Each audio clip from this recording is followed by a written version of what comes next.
Alright, back to Lost Odyssey. We've got to head back to Ura, because we forgot one of the stories that was there.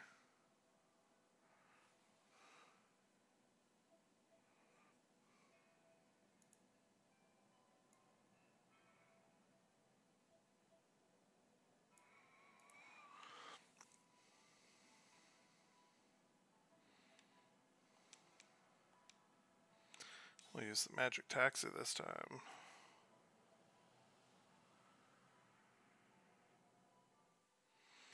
Also using my headset today because I had the hum of my laptop's fan in the last stream.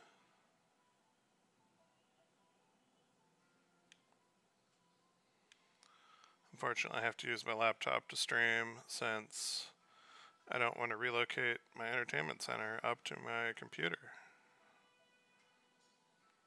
Let's see.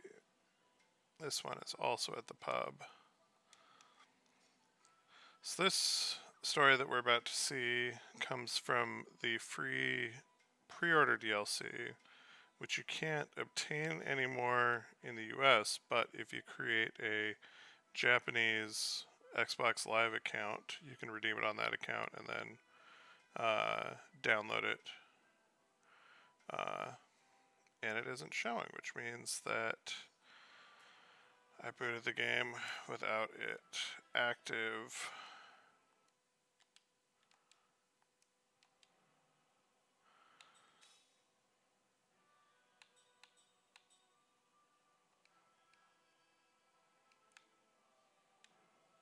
Things get a little bit wonky.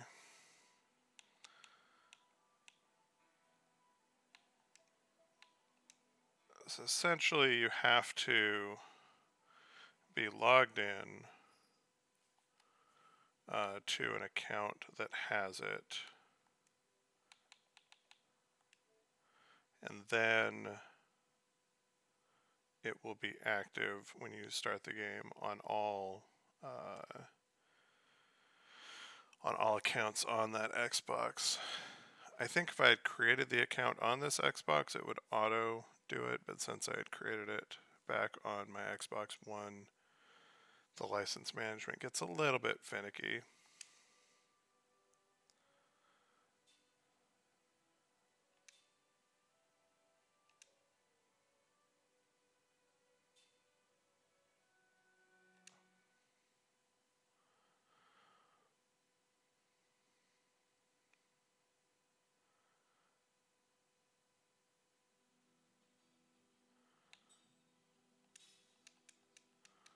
Alright, second time's a charm.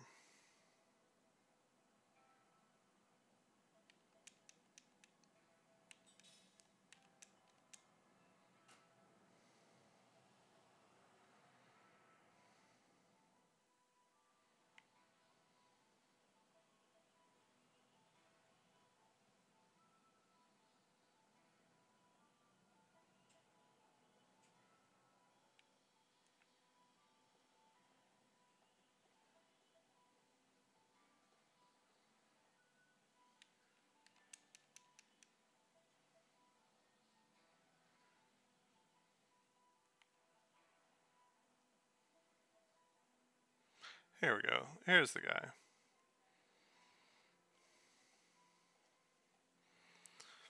Hey, you were really at the Wool Highlands? My son was supposed to be in the battle. Have you heard anything about him? Anything at all? He's such a brave boy and so honest, too. If I say so myself, I'm positive he fought like a man until the end. Please, do you know anything about my son? No matter how small it is, I've got to know.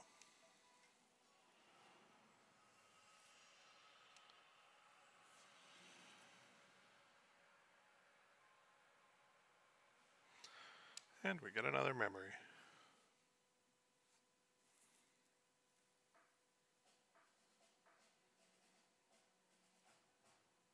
Sami the Storyteller. Oops, auto-continued. Sami was an outstanding storyteller, one of the best official reciters of national history there had ever been. And he was far and away the most popular storytellers in the country's army.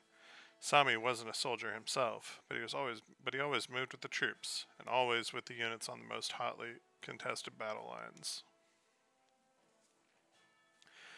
Whenever a battle ended and Sami came back to town, his head was filled with countless stories. Stories of soldiers who had performed heroic deeds on the battlefield, stories of soldiers who had faced the enemy gallantly, stories of soldiers who had saved their buddies, stories of soldiers who had used their bodies as shields to protect their unit's position, stories of daring soldiers who had broken into the enemy camp single-handedly, stories of soldiers who had fought fairly to the end against the most devious of enemies.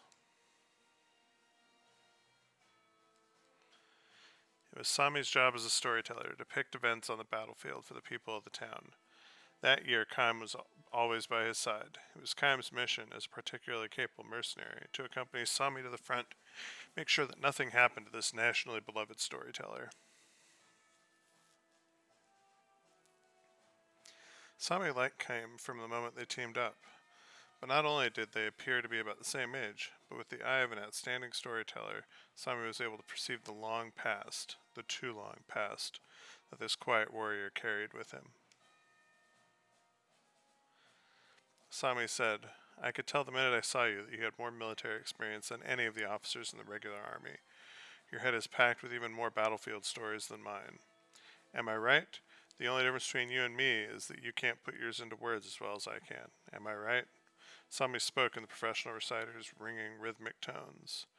"Come on, Kaim, tell me something. I don't care if it's a scrap of a scrap. Just give me a hint of something you've seen on the battlefield and leave the rest to me. I'll turn it into a terrific story." This was probably true, Kaim thought. If Kaim were to put himself in Sami's hands, his never-ending life would surely be extolled in the form of a never-ending narrative poem, and this was precisely why Kaim merely shook his head in silence.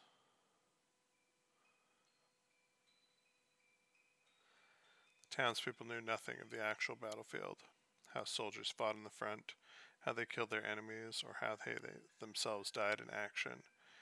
The people could only imagine these things upon hearing them celebrated in Sami's stories. Conversely, the soldiers fighting in the front had no way of knowing how their stories were being told in the town. The only ones who knew both sides were Sami himself and his bodyguard Kaim, who clung to him like a shadow. As soon as he returned from the battlefield to the town, without even pausing to catch his breath, Sami would head directly to the square in front of the castle gate. People would be waiting for him there, not just the residents of the capital where the castle was located, but the many who had traveled for days from distant villages to get there. They were hungering for his stories. They wanted to know how their husbands and sons and fathers and lovers and friends had fought and died on the battlefield. For these people, Sami would mount the stage in the square and recount the drama of the battlefield in ringing tones, accompanying his stories with gestures and flourishes and sometimes even tears.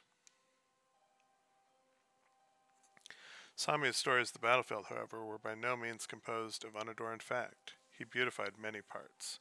He cleverly concealed elements that could be embarrassing to the army, and he acted out and embellished his stories in ways that were sure to set his listeners' hearts to throbbing. If a soldier happened to do something that was relatively helpful to his unit, in Sami's hands it would be transformed into an amazing military exploit. But that was just the normal level of exaggeration he introduced into his stories. At times, a soldier killed after a panicked escape from an enemy attack would be turned into a gallant warrior who died bravely without yielding an inch of soil. A man who lost his life to a raging epidemic would be described as having met a glorious end after challenging an enemy general in hand-to-hand combat. Even a soldier who had lost his mind out of sheer terror and breathed his last after a period of hallucinating, in Sami's hands could be refashioned into a hero who gave his life in exchange for turning the tide of battle. In other words, Sami's stories were almost all lies. It could be said that he was deceiving the people, but that was the mission of the storyteller. In the square stood a number of soldiers carrying swords. If Sami ever said anything that ran counter to the intentions of the military, they would have immediately arrested him and made it impossible for him to ever speak again by cutting out his tongue with a hot iron poker and imprisoned him for what remained of his life. Kaim knew well enough that Sami's duty as a national reciter was to whip up the people's fighting spirit. While accomplishing that, his stories also served to comfort those who had lost their friends and family members in battle. People would often ask Sami, "What was it like when my son died?" Or "How was my boyfriend on the battlefield?" Or "How about my father?" Sami would ask the soldier's name and answer, "Oh, him, yes, I remember him well," and speak movingly of the death of a nameless soldier of whom he had no recollection whatsoever. Before long, from here and there amid the throng crammed into every corner of the square would come the sound of sobbing. These were not tears of sorrow, however, rather they were the hot tears of pride and gratitude for soldiers who had died fighting for the fatherland, tears of anger toward the enemy troops, tears filled with a determination to win this war at all costs, come what may, in the name of justice. "And what's wrong with that?" Sami would say in affirmation. "The families of soldiers killed in action have grieved enough already from hearing the news their loved ones had died. After that, it's just a matter of how much meaning they can find in the person's death, how much pride they can feel at the way it happened. Am I right? Nobody wants to believe his or her loved one died for nothing. Nobody wants to face the fact that a person died in an embarrassing way, so I tell them lies. I make everyone into a hero. If it's a choice between actual facts that can only cause sorrow and lies that raise people's spirits, I'll take the lies every time. It's not for the army, it's for the families that I go on telling these beautiful lies. I'm absolutely committed to this as a storyteller." This was the kind of man that Sami was, and this was why Kaim continued to protect him on the battlefield. Beyond his bodyguard duties, he would also go for a drink with him whenever Sami suggested it. But then there were those times when Sami started pestering him for stories. "Come on, Kaim, tell me what you remember from the battlefield. Share those stories with me. I'm sure you've got hundreds of them." No matter how much Sami begged, Kaim kept his mouth shut. "It's not as if I would use them for story material. If you don't want me to tell anybody, I won't, I swear. I just want to know. I have to know. Call it a part of my nature as a storyteller. I have this incredible need to know your stories." Kaim said nothing. "You know, Kaim, you look young, but you're actually 500 or 600 years old, aren't you? But you've got more stories packed inside you than a room full of thick history books. I can tell. That's why I'm so curious about you. Who are you? What are you? What have you been doing all these years? I'm dying to find out." Still Kaim said nothing. Sami headed out once again to the front. This time it was for a major battle that would likely determine the outcome of the war. Sami and Kaim were sharing a drink in their barrack the night before a major confrontation when a young soldier, just a boy, paid them a visit. "It's me, Uncle Sami, Aran, the tailor's son." Sami instantly broke into a warm, nostalgic smile. Wrapping an arm around Aran's shoulders, he expressed his joy at the reunion before turning to Kaim. "Aran is from my hometown," he explained. "I've known him since he was an infant. He's like a little brother to me." Turning back to Aran, he asked, "How is your mother?" "She's well, thanks. You should hear her boasting about you, though, Uncle Sami. She tells everyone she's so amazed how that mischievous little Sami turned out to be one of the most popular figures in the whole country." "I owe her a lot, Aran. She told me so many stories when I was a kid. That's what helped me become a storyteller." "Really?" "It's true. She made me what I am today," Sami said with a big smile, which suddenly gave way to a stern expression. "But tell me, Aran," he said, "what are you doing here?" "I enlisted. I'm in the army now," he said, puffing out his chest. "That's what everyone does when they hear your stories." "You heard me telling stories?" "Sure. I had to come to town for something, and I saw this big crowd in the square. I looked up to see what it was all about, and it was you. I stayed and heard every last story. I couldn't stop crying at the end. Out of nowhere, I suddenly felt the courage to fight for the fatherland. As soon as you were through, I went to the castle and volunteered." Aran had not been the only one, apparently. The young men in the square had enlisted en masse. "No wonder you're so popular. The man in the enlistment office was saying the number of volunteers jumps every time you perform." Aran innocently sang Sami's praises, but Sami's stern expression never changed. "Aran, you're the only son in your family, aren't you?" "Sure, but that doesn't matter." "Don't you know this is the very front line?" "Of course I know that much." "So what did your mother say?" "Well, she tried to stop me, of course, but so what? It was my decision, and besides—" "It was you, Uncle Sami, who taught me that fighting to protect the fatherland is more important than anything you can do for your parents." Suddenly the bugle sounded for nighttime roll call. "Uh-oh, I better get back to my post, Ron said, after a quick goodbye, he hustled out of the barrack. His conversation with Ron having been cut short, Sami sat straight up and gulped down his cup of liquor. Kaim said nothing as he refilled Sami's empty cup. You know, Kaim, starting tomorrow, you don't have to protect me anymore. What are you talking about? I want you to protect Ron instead of me. He gulped down another cup of liquor in a single breath. Kaim refilled it again without comment. I can't let him die. His mother really did do a lot for me, from the time I was a little kid. Sami pounded his fist against the wall. Stupid, stupid, stupid, he moaned. The battle started at dawn. The fighting was intense. Soldiers on both sides died in great numbers. Kaim stationed himself beside Sami, protecting him from enemy blades that came slashing his way. I told you, Kaim, forget about me. Protect Iran. He's the one you should be guarding. I can't do that. Of course you can. You're the only one who can keep him alive. If I move away from here, I can't be sure of keeping you alive. I told you, it doesn't matter about me. I've been ordered to keep you alive. It's my job. No, I told you, guard Iran. Sami stood there shouting when an enemy soldier charged him from the side swinging his sword. Kaim swept the sword aside and stabbed the soldier in the belly. It was a close call. If anyone other than Kaim had been assigned to guard duty, Sami would have surely been killed. I can't let you die, Kaim said. Is your duty important to you, or are you looking for a reward? Sami taunted Kaim. Just then another enemy soldier charged at them. Neither, Kaim replied, but as he cut down the man with a single slash and hid Sami behind him. So then why?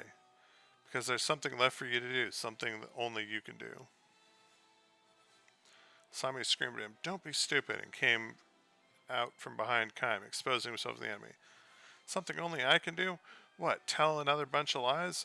Make up more stories about phony heroes? Excite more little kids like Iran to enlist? No. Kaim shot back, shielding Sami again and cutting down another enemy soldier. Charging enemy soldier. That's not your real duty. What are you talking about? Not the duty the army assigned you. Your duty as a human being. Now you're talking nonsense. No, I'm telling you, it's something only you can do.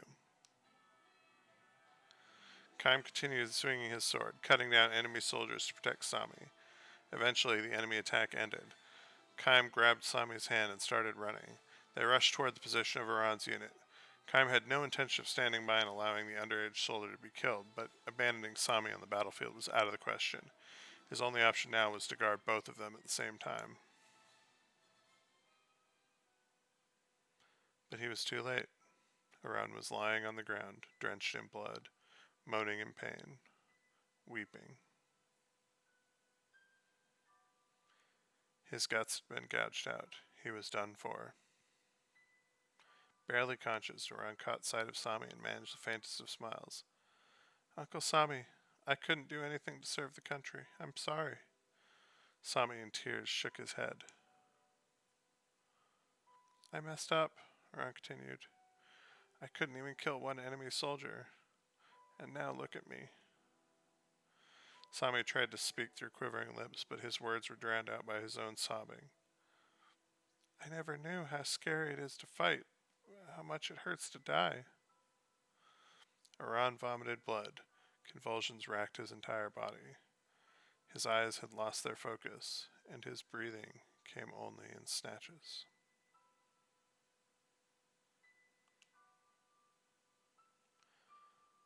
Mama, Mama, oh, it hurts so much, my stomach hurts, Mama. Bloody tears poured from his empty eyes. Mama. That was the last word that Iran spoke.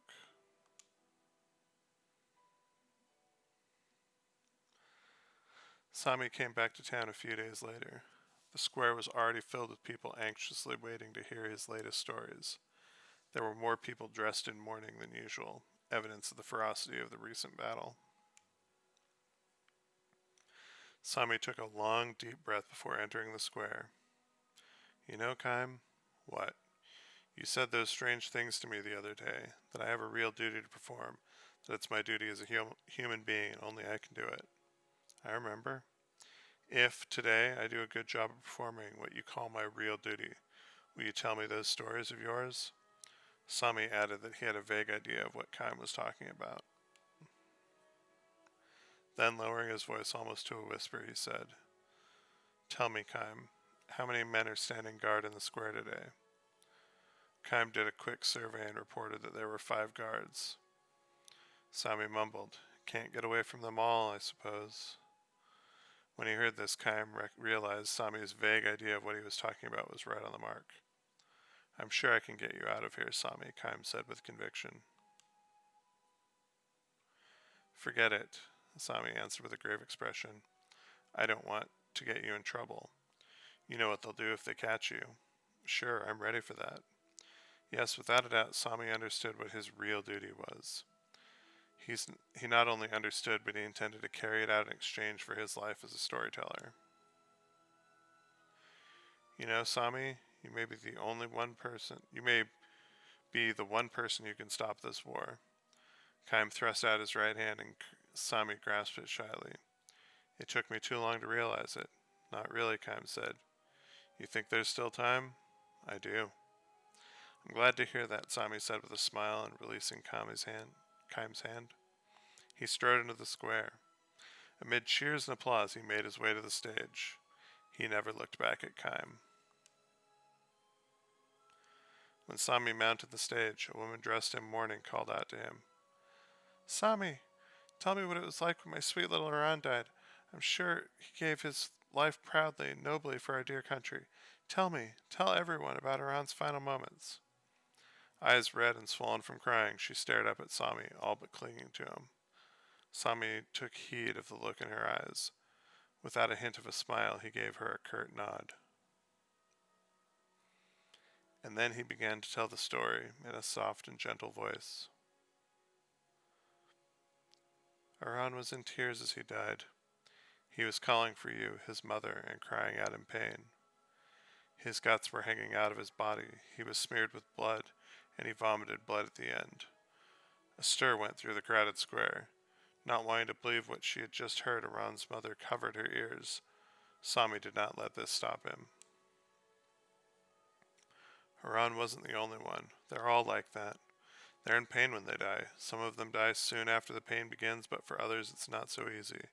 Their wounds just barely miss a vital organ, so they die after tremendous agony that goes on and on and on. Bodies lie on the battlefield exposed to the weather. They get trampled and rained on and baked under the sun, covered with flies and maggots, rotting and giving off a foul stench that would make you sick." The stir in the crowd changed to angry shouts. The guards on duty turned pale. Sami went on quietly. "I've been to dozens of battlefields, and I've seen more deaths than I can count. I have learned one thing from it, and I'll tell you honestly what that is. There are no beautiful deaths in war. It's true for our enemies, and it's true for us. Everybody is afraid to die. They miss their hometowns, they want to see their families again, and they want the damn war to end so badly they—" "Enough! Stop right now!" shouted one of the military men standing guard. "Have you gone mad?" another soldier yelled. Sami went on talking without a glance in their direction. "Nobody really wants to kill another person. They just have to do it because they've been ordered to.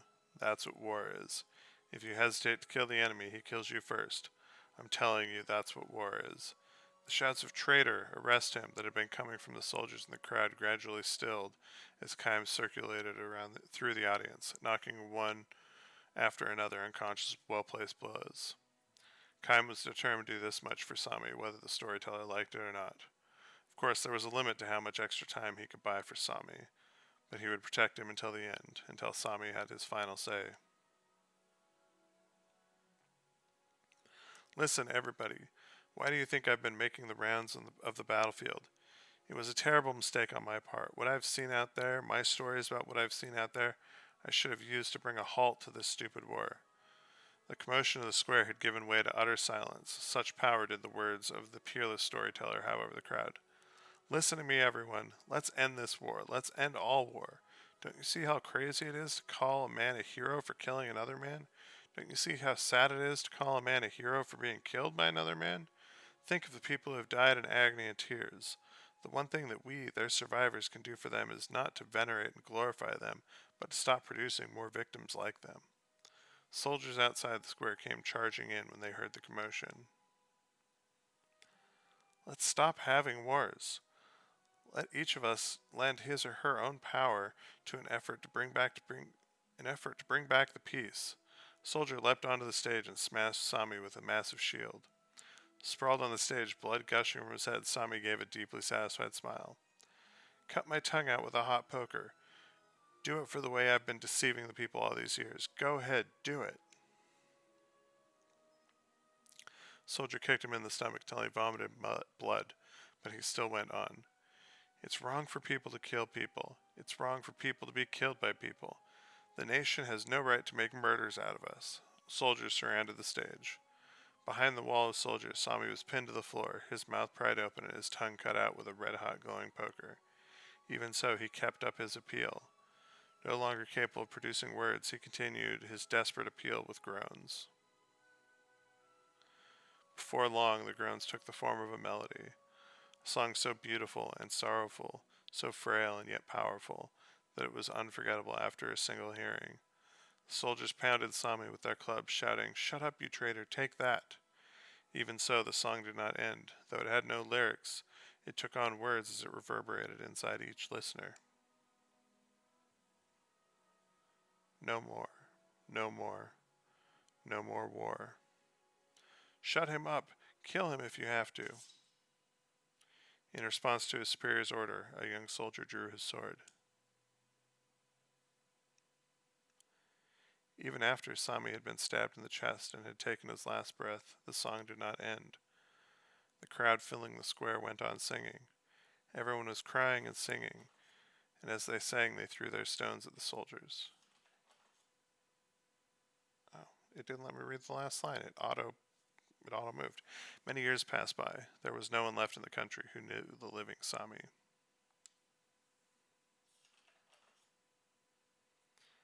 Many more years passed by. By then, only the scholars of history knew there once lived a storyteller named Sami who primed the pump of revolution so long ago.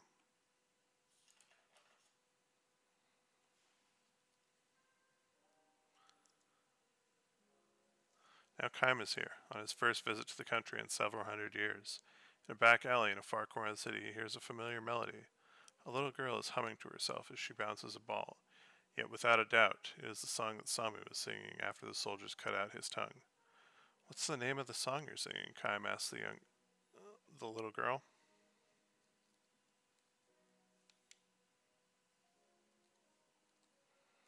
Still bouncing her ball, she answers, "It's called Give Us Peace. Do you know who made it?" She says in all innocence, "but everyone sings it." Kaim gives her a gentle smile and says, "It's a nice song, don't you think?"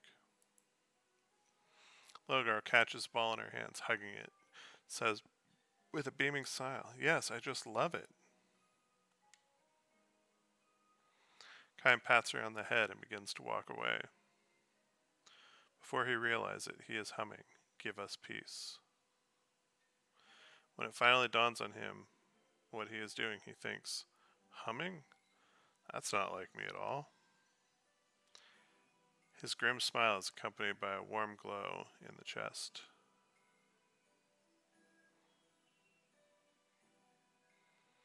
In the end. Alright, I'm going to look up the line that went by too fast.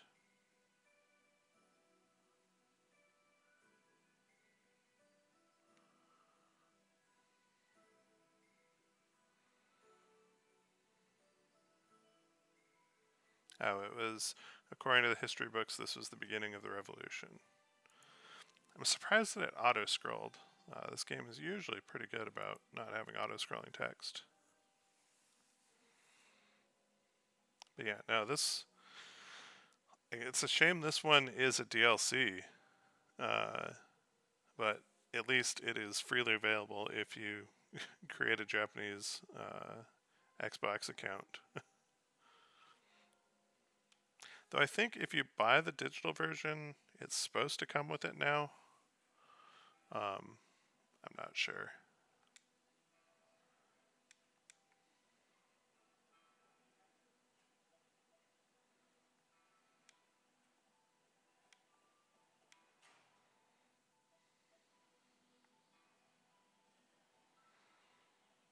Yeah, the White Flowers story that I did yesterday also, like, it only shows the title for about a half a second, and then it just falls off the screen. I'm playing on the Series X, so like absolutely minimal load times.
I'm sure is a man of words.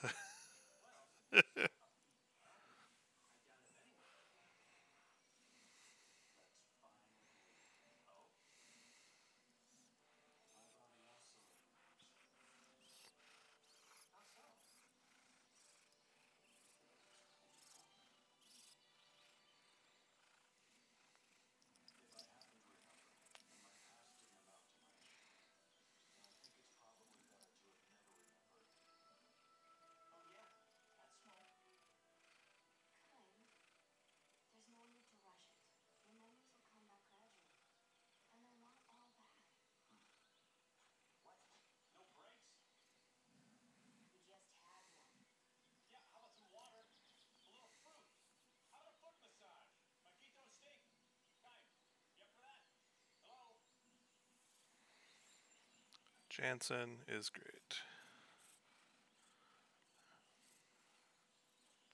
Okay, in the Ypsilon Mountains, you get items from trees, which this can make the treasure trove achievement rough as well, since you don't know which ones you've missed unless you go and hit each and every one of them. And that's not one.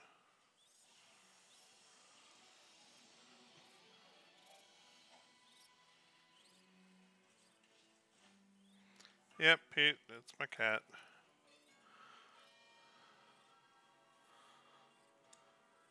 Formation. Okay, this is explaining the GC system where basically the hit points of the people in your front row provide a shield to the people in the back row until they lose them. So if I was to attack the person in the back, which it won't even let me right now, would take reduced damage. They would take reduced damage. But spells don't have that problem.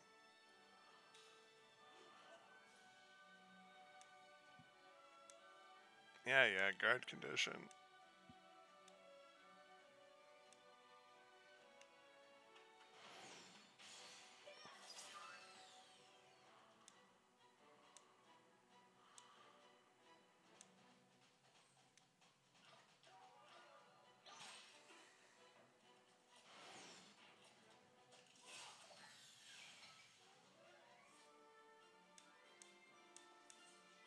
And since it's tutorial battle, I can't use any spells or anything. And then we get told that spells make you go later in the initiative, and when you hit someone casting a spell with a physical attack, it has a chance to push it off until the next turn.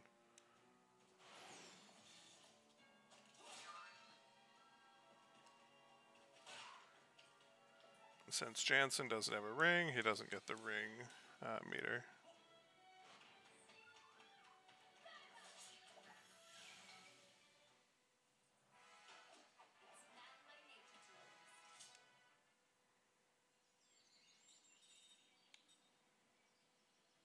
What's the spell tutorial? Oh, this is just saying that you need to have the right level of magic equipped, and you learn some spells by leveling up, you learn others by buying them in stores, and then they've got casting times.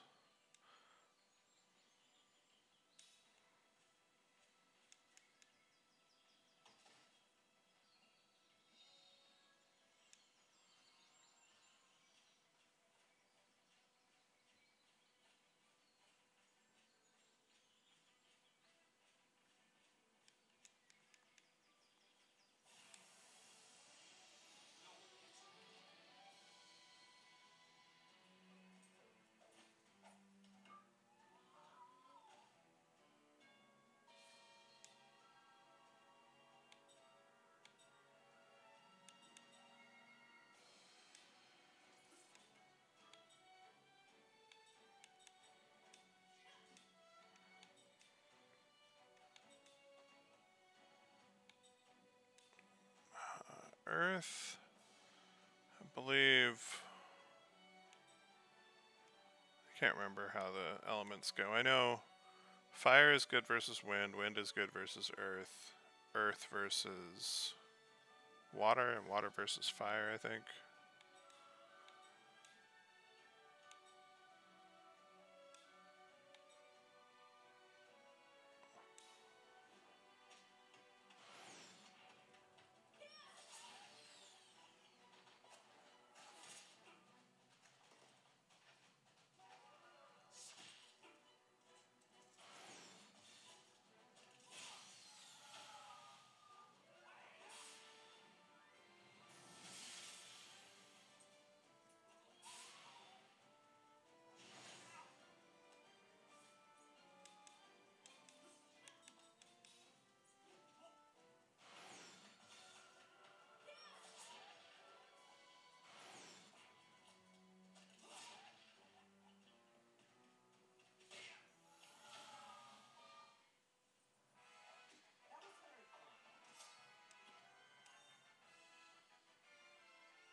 People learned a bunch of skills.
The Kellolons are like slimes in, or basically the starter enemy in any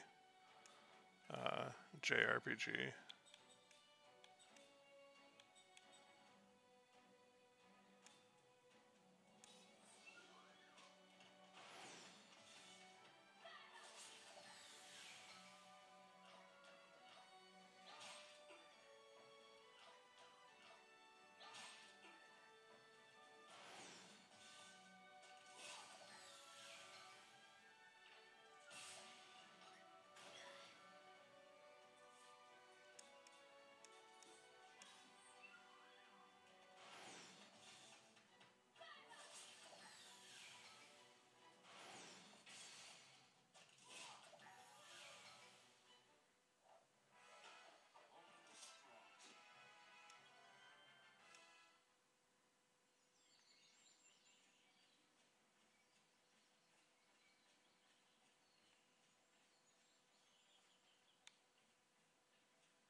And the way experience works in this game is it's all scaled to the area that you're in.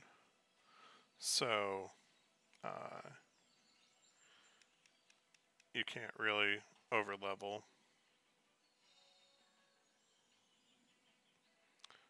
Windseal leaves. I think there's another one up on top of this ridge. No.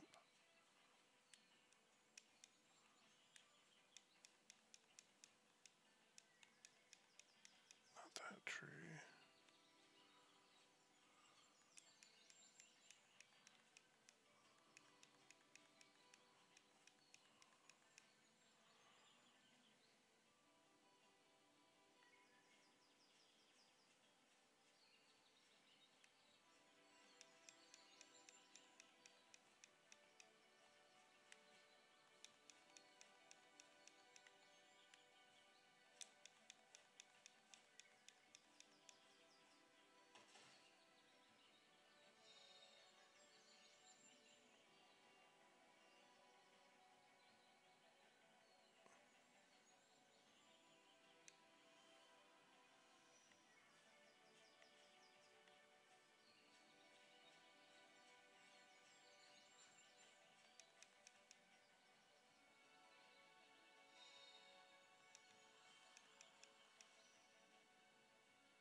The thing about GC is that it doesn't restore mid-battle unless you use specific skills for it. So even if you heal people up, you won't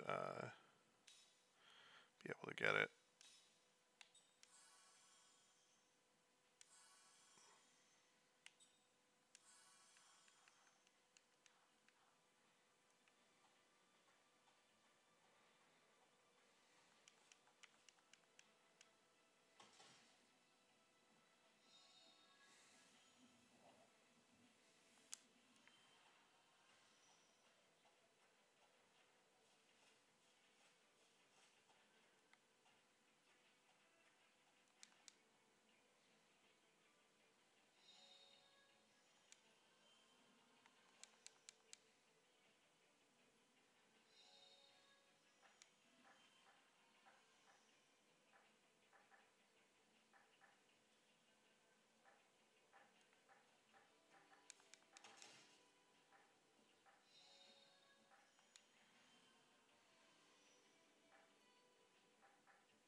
Okay, I missed an item in a tree. Need to find out which one it was.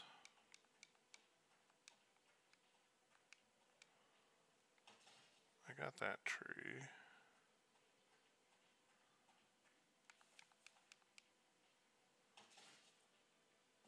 Ta-da, got it. Cause I already got this tree, yep.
Road to the peak lies behind this door, I guess. It's getting late though, how about we call it a night?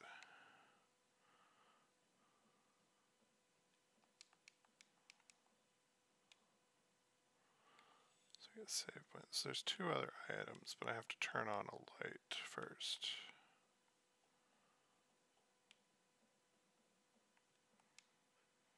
Hey, there's a bed here, let's stay here.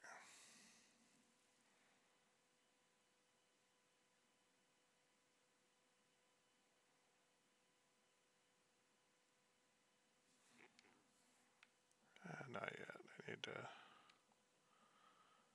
to light the torches.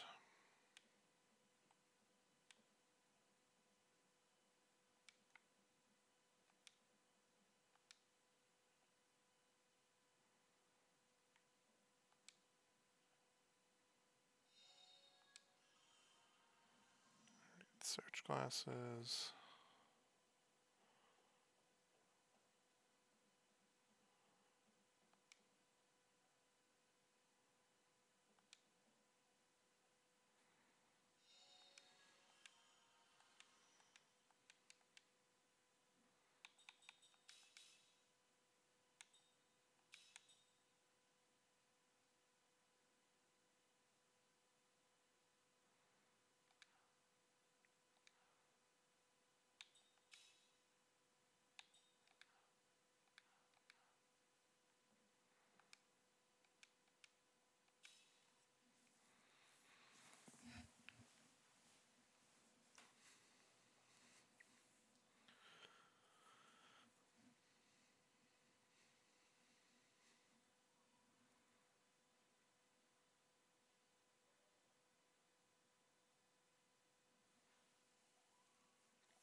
Shady Gongora.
Good morning, Kime. Once we leave here, we'll be almost at the peak. Let's get moving.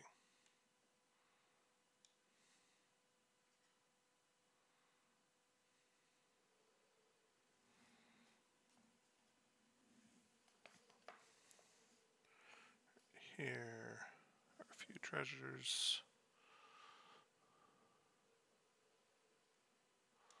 I think in this it's these piles of rocks. Yep.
Yeah, I was expecting just simple poison, but magical creatures in this world, I guess, makes sense.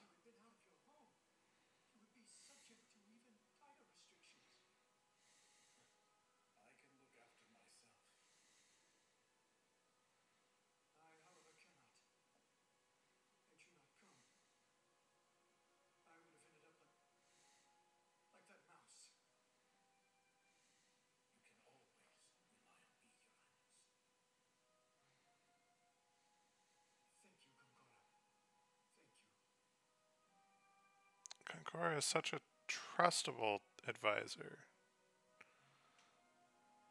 He can't have any ulterior motives.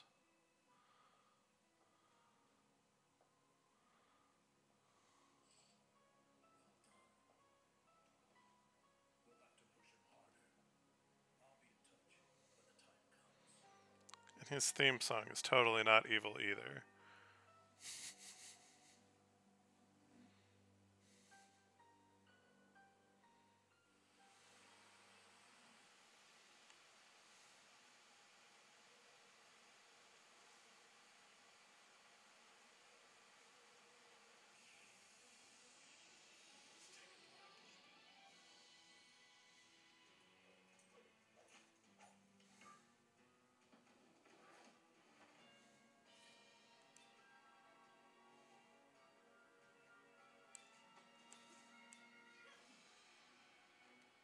What are they?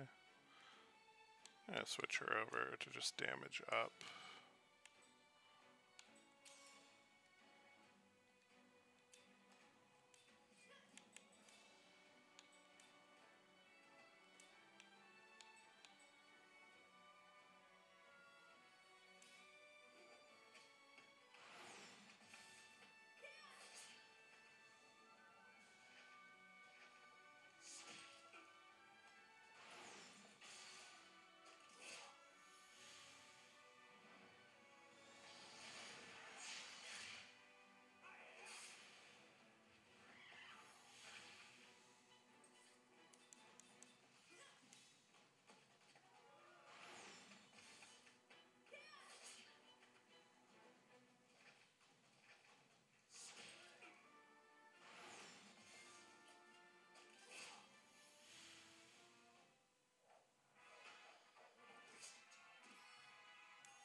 Alright, another dream.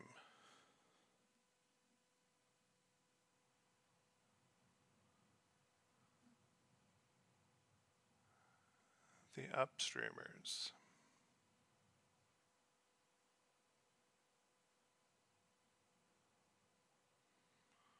Strong winds have always blown across this vast grassy plain. Perhaps the area's topography has something to do with it, but the direction of the wind remains constant, irrespective of time or season. From east to west, from the horizon where the sun rises to the horizon where the sun sets. Swept by the unceasing winds, the misshapen trunks and branches of shrubs all incline to the west. Tall grasses do not grow here, and the grasses that do grow all lie flat on the ground, bending westward. Caravans and herding folk traverse the single road that crosses the plain. They do not come and go, they only go, moving from east to west, using the wind at their backs to gain distance. Travelers heading west-east always use the circuitous route that snakes around the southern mountains. It's much farther that way, but much faster than crossing the plain head-on into the wind. The road across the plain is called the wind stream. Just as the flow of the great river never changes direction, the footsteps of those who use the road have not changed direction since the distant past, nor are they likely to change far into the distant future, from east to west. Human shapes that appear on the horizon where the sun rises disappear over the horizon where the sun sets. They never pass oncoming travelers, with only the rarest exceptions.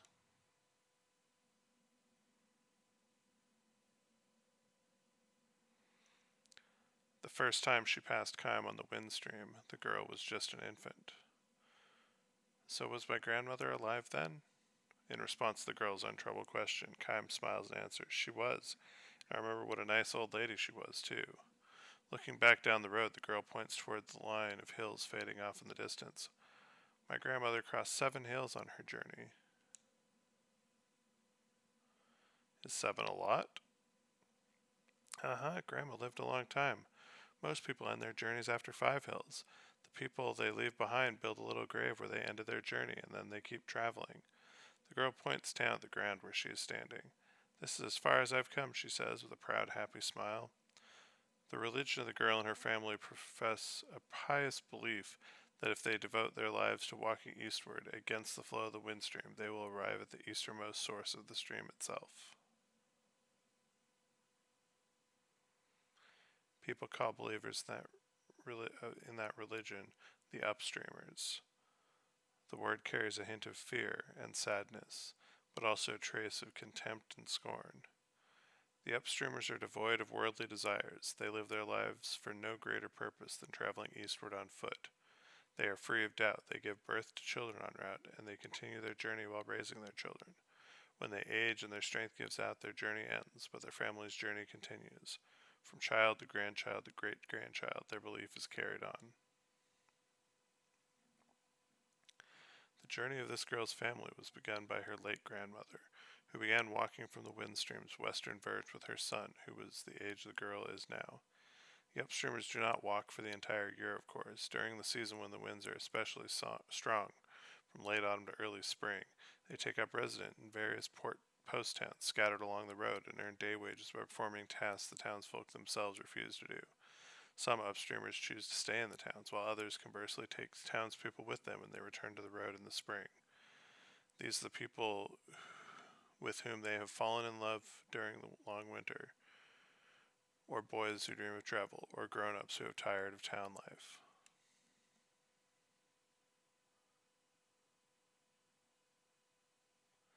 Such are the reasons the townsfolk look upon the upstreamers with complicated gazes. The little girl's mother was one of those who joined the journey midway, and the girl herself some years from now might fall in love with someone in a post town somewhere. She might choose to live in that town, or she could just as well invite her lover to join her on the road. She has no idea at this point what lot is in store for her. The girl's father calls out to her, "Time to go." Their brief rest is over. She seems sorry to leave and stands up reluctantly. "Too bad," she says. "I wish I could have talked with you more, but we have to get to the next town by the time the snows start." Constantly exposed to headwinds, her cheeks are red and cracked, her lips chapped, but her smile is wonderful as she wishes Kym a safe journey. It is the serene smile of one who believes completely in the purpose of their life, without the slightest doubt. "Will I see you again somewhere?" she asks. "Probably." Kym answers, smiling back to her, but he can never match that smile of hers. He is now in the midst of a journey that will take him beyond the western end of the wind stream. He heads to the battlefield as a mercenary, and by the time the western battle is over, a new battle will have begun in the east. It'll be a long, cruel journey with nothing to believe in. When he meets the girl again along the way, Kym's smile will have taken on even more shadows than it has now. Perhaps as a parting gift of sorts, the girl sings a few short lines for him. "This wind, where does it blow from? Where does it start its journey here? Does it come from where life begins, or does it begin where life ends?" "Goodbye then," the girl says, trudging on, one labored step at a time, hair streaming in the headwind.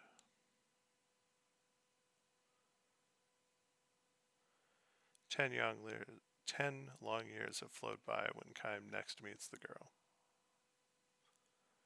It is spring, when the grassland is dotted with lovely white flowers. She has become the wife of a young man who does tailoring and shoe repair in one of the post towns. This is my third spring here, she says, patting her swollen belly fondly. In a few days she'll give birth to a child. She'll become a mother. And your parents? Kaim asks. She shrugs and glances eastward. They are continuing their journey. I'm the only one who stayed on here. Kaim does not ask why she's done this. Continuing the journey is one way to live, and staying in town is another. Neither can be judged to be more correct than the other. The only answer for the girl can be seen in her smiling face. But never mind about me, she says, looking at him suspiciously. You haven't changed one little bit from the time we met so long ago. For a 1,000-year-old Kaim, 10 years is nothing but a change in season. Some lives are like that, he says, straining to smile. Some people in this world can never grow old, no matter how long they live. He looks at the girl, now grown into a woman, wonders again, living through endless ages of time, is it a blessing or a curse? Kaim's remark hardly counts as an explanation, but the girl nods with a look of apparent understanding.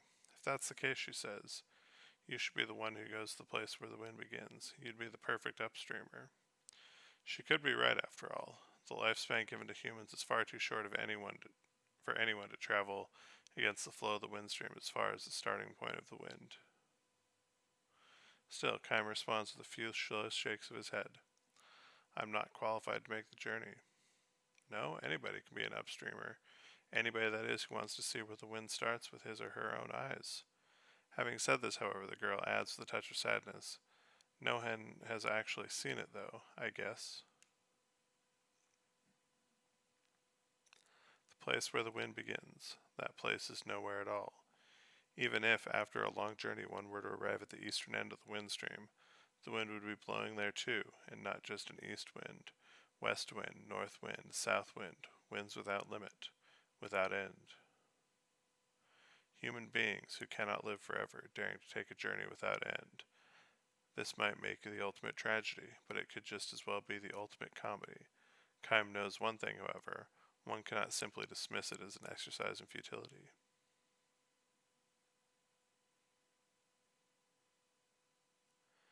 How about you? He asks the girl. Aren't you going to continue your journey soon? She thinks about this for a space for a breath, and caressing her small belly, she cocks her head and says, I wonder. I might want to go on living the way I am now forever. Or then again, I might feel that desire to reach the starting point of the wind.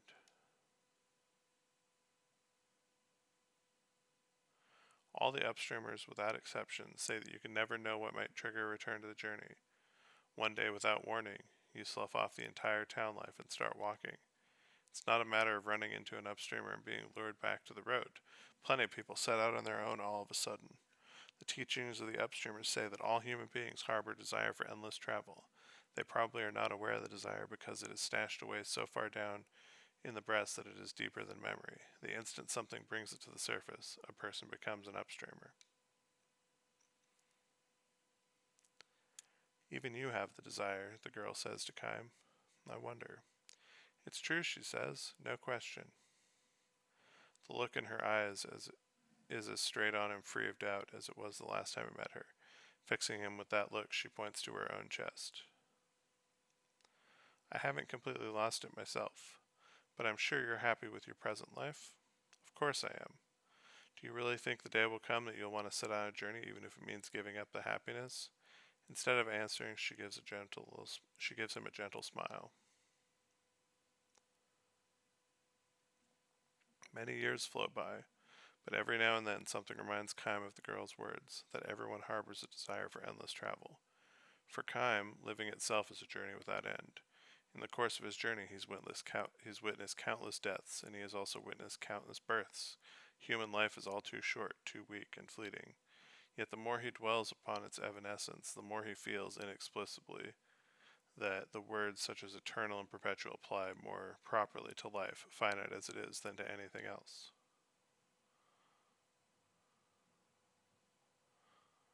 Traveling down the wind stream for the first time in many years, Kaim spies the funeral of an upstreamer. A young boy in mourning dress stands by the road, holding out wildflowers to passing travelers and urging them to offer up a flower to a noble soul who has made the long journey this far. Kaim takes the flower and asks the boy, Is it a member of your family? Uh-huh, my grandma. The boy nods, his face the image of one Kaim knew so long ago. The old woman lying in a coffin must be the girl. Kime is sure of it. Grandma traveled a long, long time. She brought my daddy with her when he was just a little boy.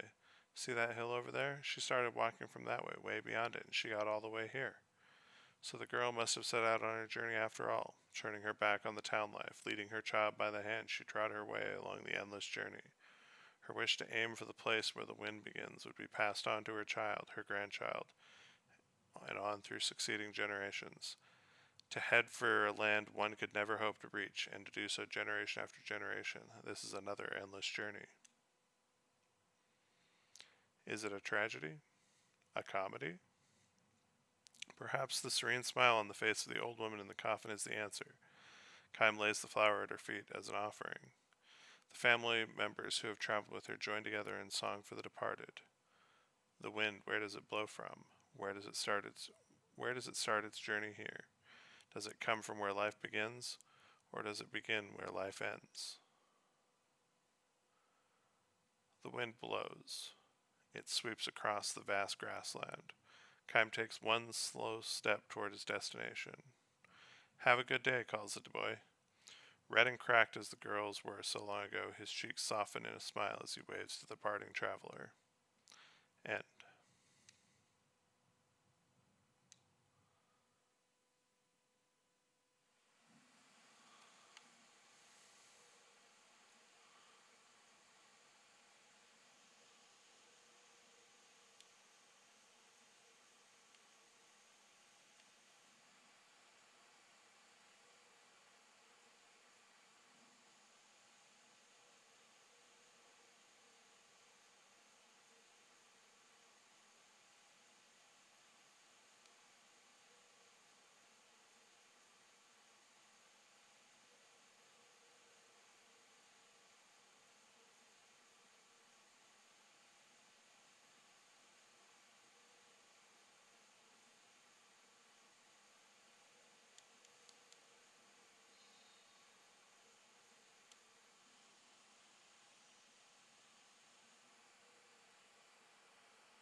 Yeah, not all the stories have to have darkness to them.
Why is there no sound?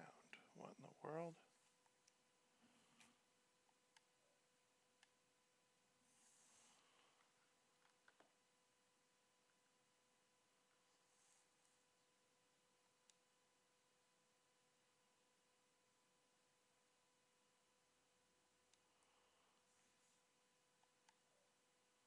Okay. I don't know why there's no sound in the game.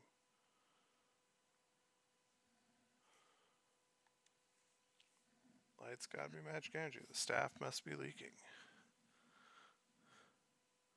I've seen that. Seen that somewhere. Seen it where?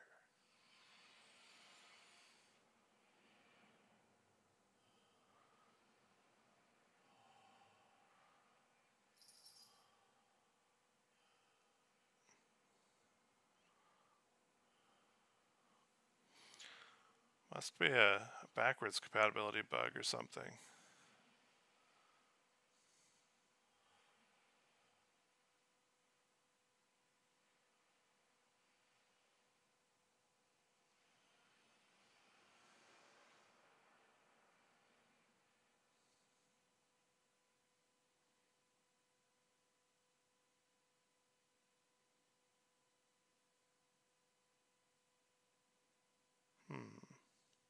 Yeah, this is completely silent.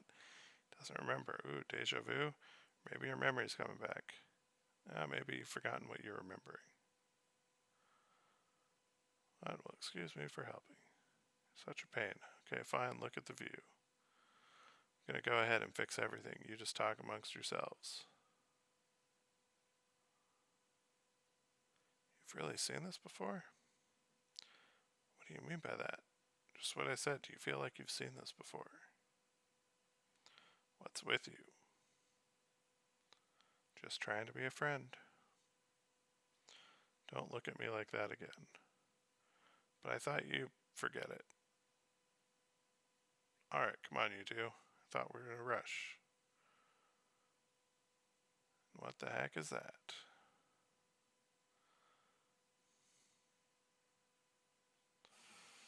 It's a boss fight.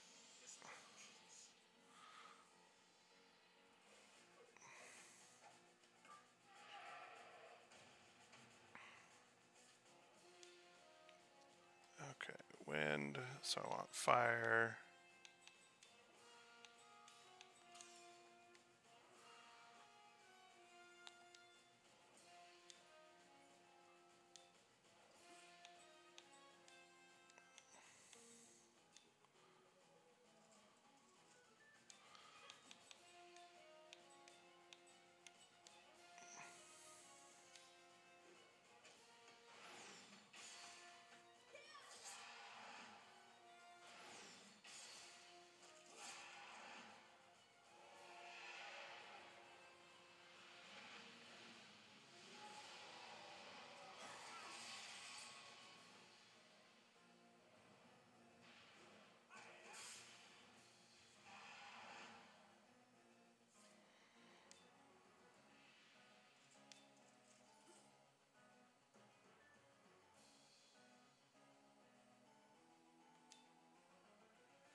Yeah. So the thing about this boss is it typically wrecks people if they have never played the game because you need to essentially keep your guard condition up so that the boss can't one-shot Jansen, because Jansen is your primary way of doing damage. Now, if we lose Jansen, we do have some flare bombs to help out.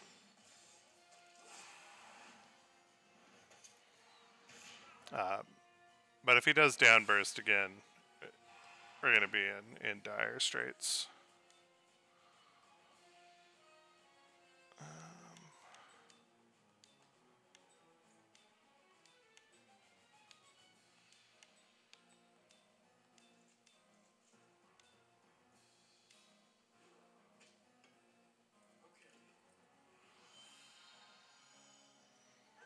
And this catches a lot of people up their first time playing the game. Uh, People think that they can just grind and get past this fight, and it doesn't quite work that way.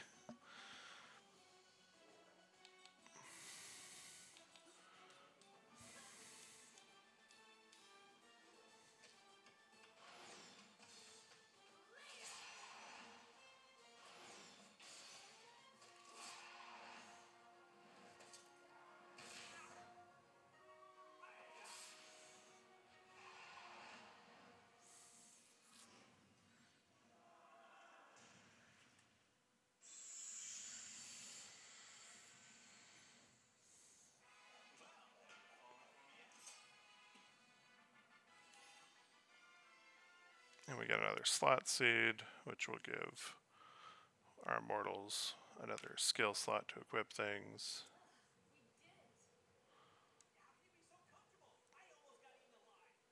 And voices are back.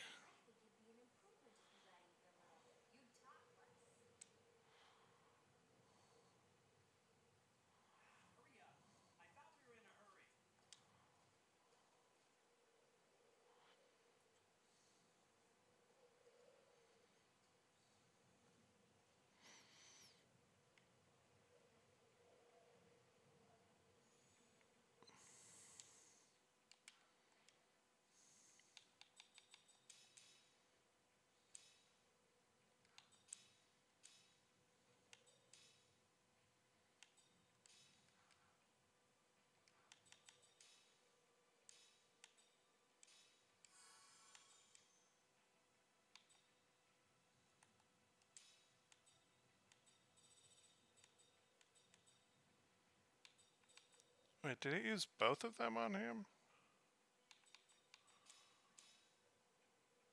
It did, okay. Well, we'll be careful when applying them in the future.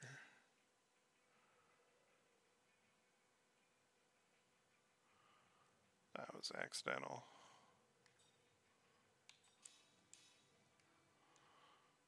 She has everything off of Jansen.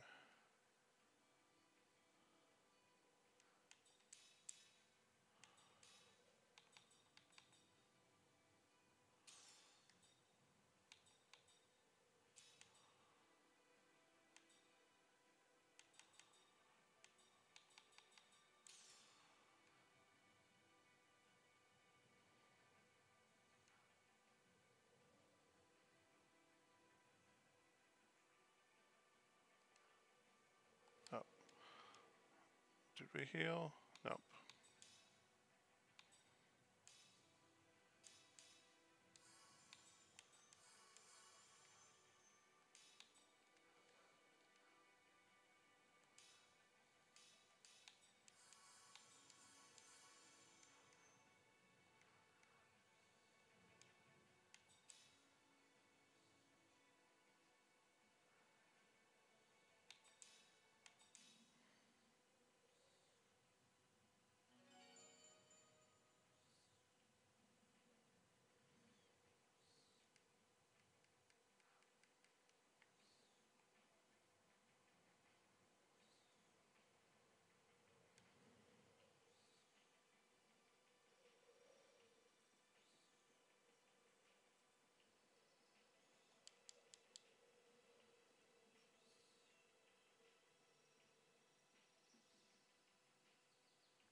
That's why he had the wrong one on.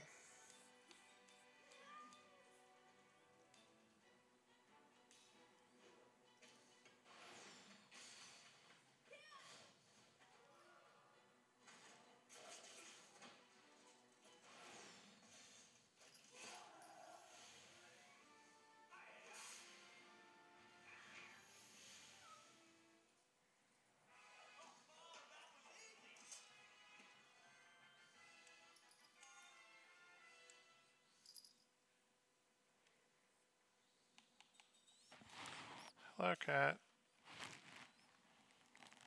How are you?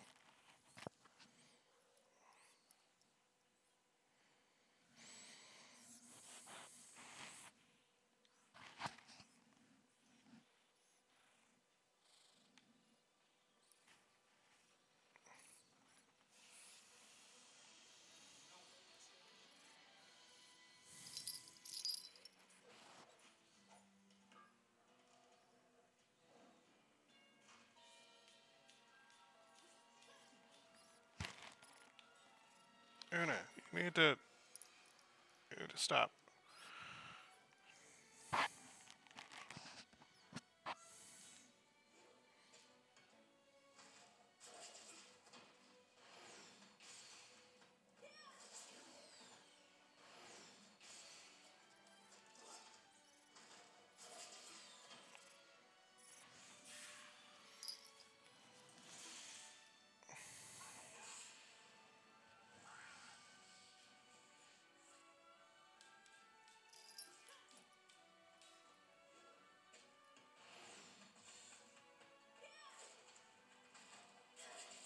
Okay, his counterattacks are a bit annoying.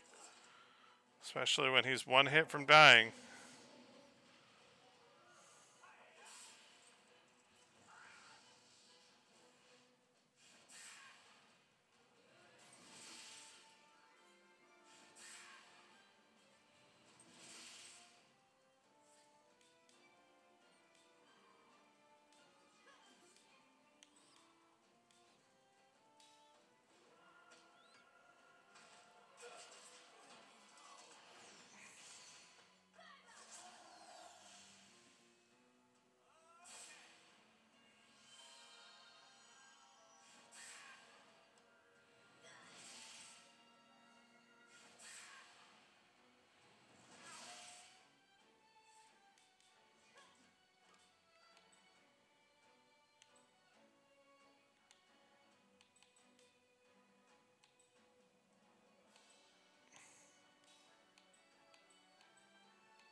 Probably need some MP after next fight.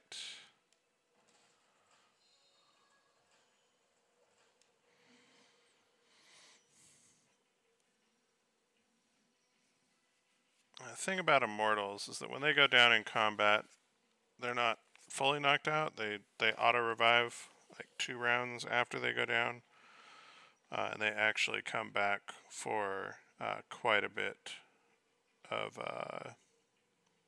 They come back at a good portion of their hit points. Whereas if you use a revive item on them, then they don't come back with that much. Okay. Next section's got a few more treasures. And then we're out of here. We go back to the world map and we fully heal.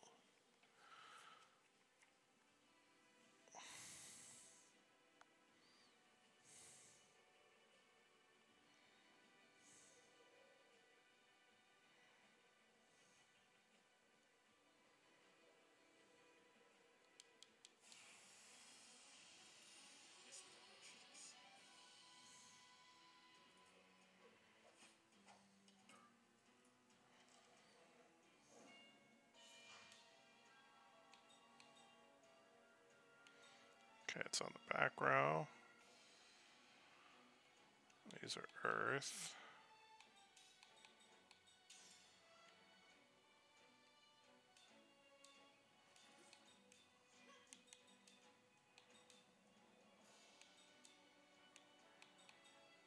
I don't have aqua yet, so...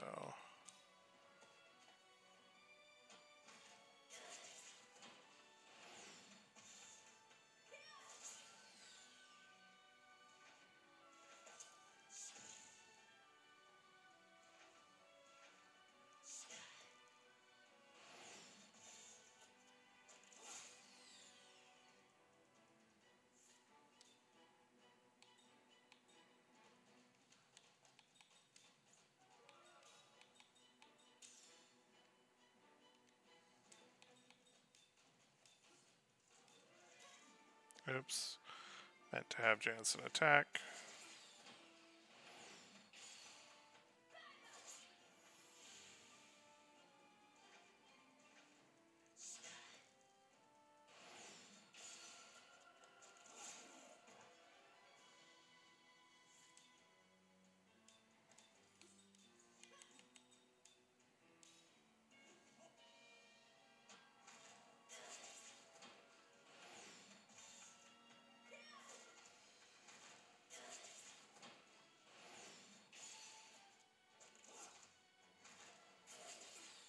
Stop countering when I get a perfect.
That's weird. It doesn't play the normal world map music here.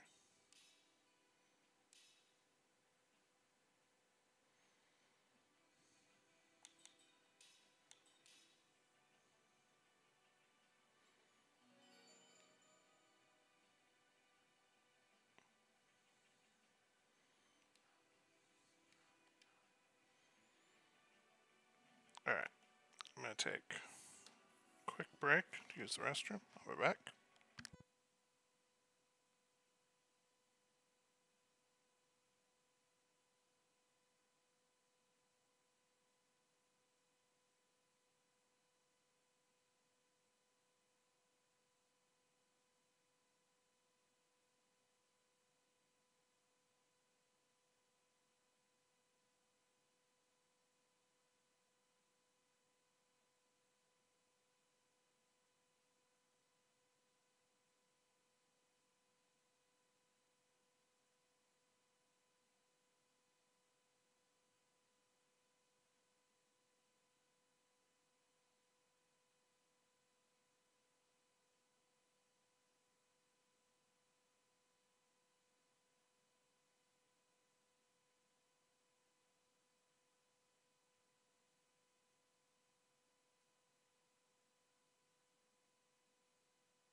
And back.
Preparatory standby facility built in the first stage of the Grand Staff project.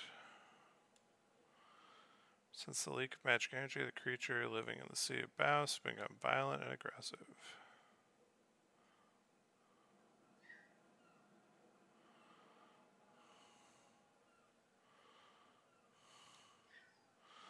Phew, I've been crunching numbers in the lab all day. It's more tiring than it sounds, trust me. Oops.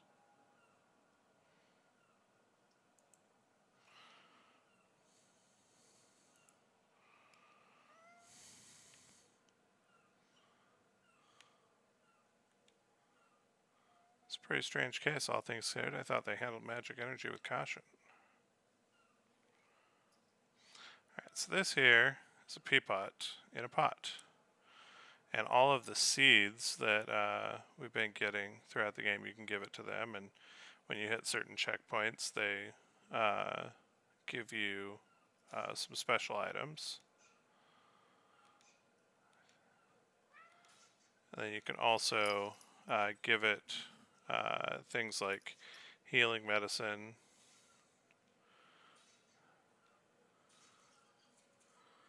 and it gives you an upgraded healing item. So I gave it four healing medicines, and it gave me a healing herb, which I think is like 5 times as powerful. So they're just more efficient.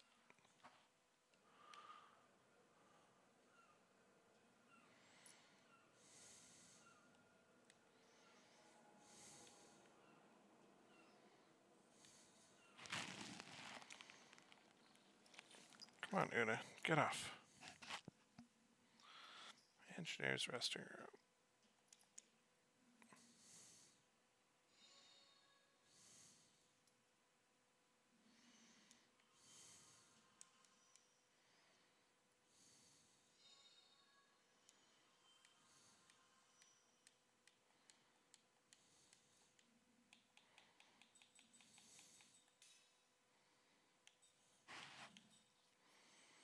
Okay, sticky tape gives us increased critical hits.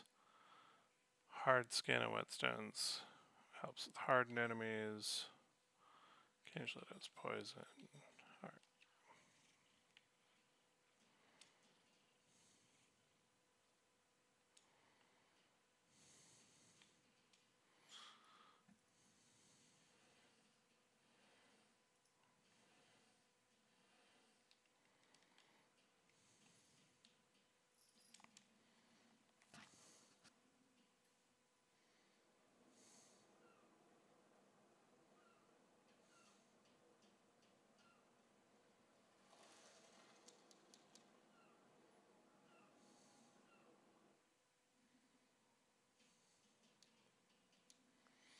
So, right before the incident, the magic engine in the control room started up all on its own. Someone set this all up beforehand? Magic power is now in remission, although it is in a reduced state, the outflow is gradually increasing.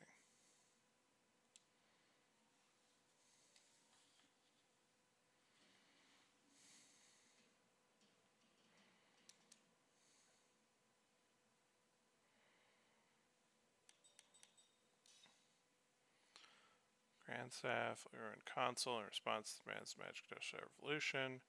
It's led by Councilor Gongora, greatest sorcerer in Urin history. Its ultimate goal is to maximize, make use of the nation's store magic power. Anomalies brought on by the increased magic power have been widely observed. The most troubling side effect has been rapid transformation of animals and plants into monsters, especially sea creatures. Enlarged to enormous size and often extremely violent, they began to attack people regularly. Transformation is believed to be caused by the magic power local to the area. Although their fearsome speed and strength have led to believe otherwise, hypercurrents are a natural occurrence, unrelated to the recent surge of magic energy. Hypercurrents have been recorded across the world since ancient times, but reports have indicated that magic energy has caused an increase in their size and spread. Currently, both the hypercurrents and the areas around them are extremely dangerous to navigate.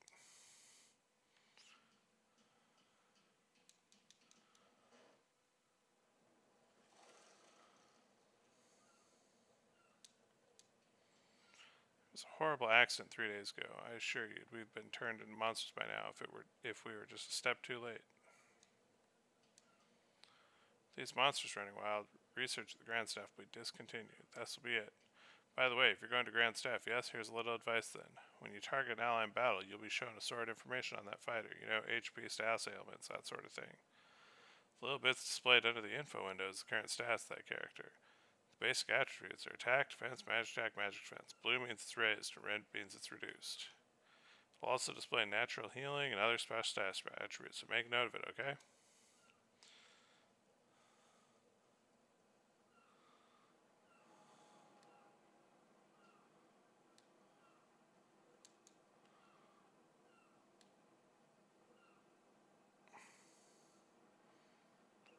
Time to sneak past some guards.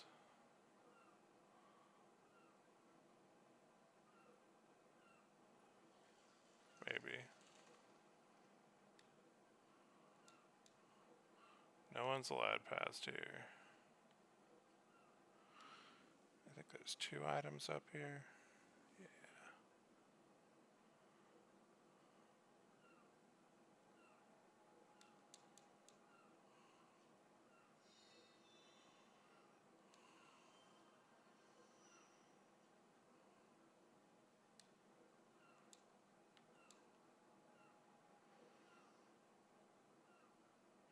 Sir, you aren't allowed back there.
Oh wow, he sees me. Okay. So I talk to him to get him moving. Talk to him to get him moving.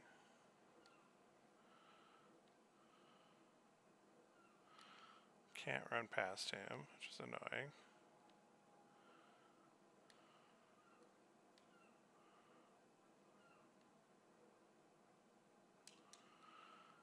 Aye. Maybe I talk to the bottom one first.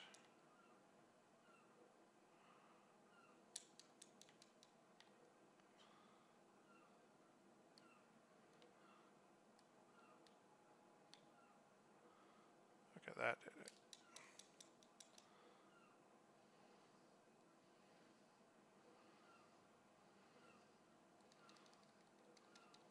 Oh, let go. Stop. Got caught again.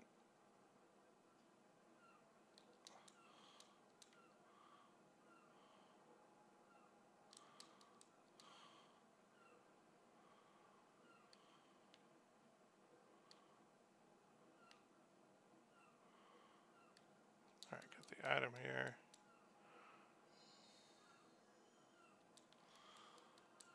There's just this constant seagull in the background.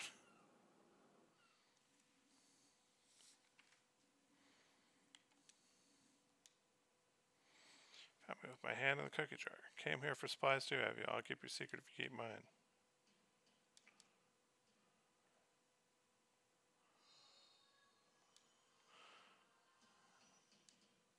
Think this gear is being sold illegally? Yeah, well, you could say that, but you appreciate the convenience of buying it here, right?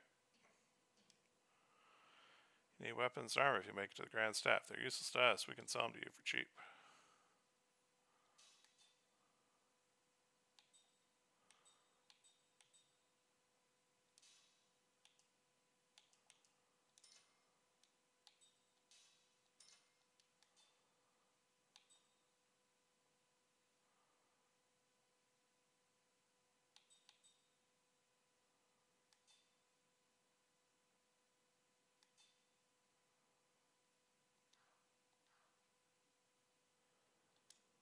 Why, you think I'm cashing on government property here? Please, I'm just making good use of available resources.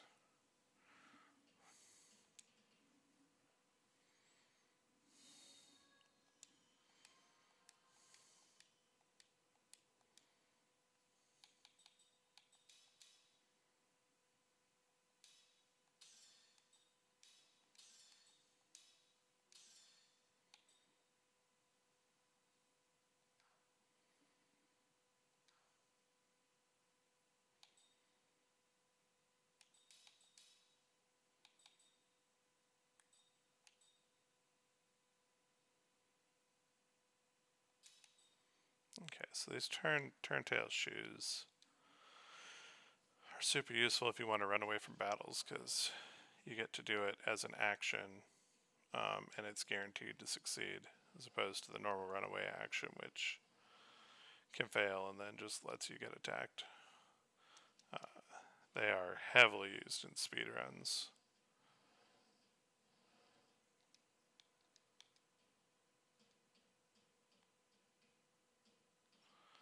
Oh, we can rest here. Nice.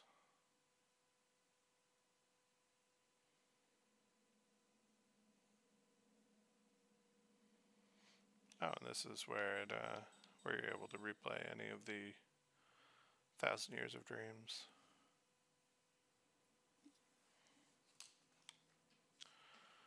Okay, so I got another seed, so that should put me to 20 with the peapot. Which might give us an item, I'm not sure.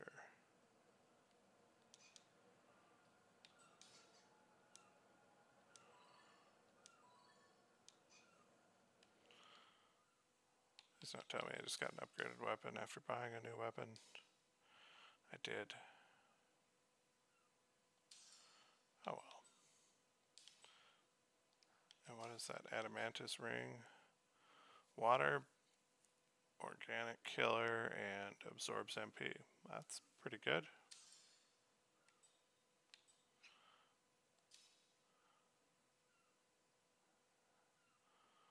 I'll put killer machine on her.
skills items.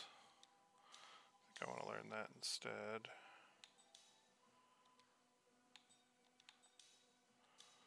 So that lets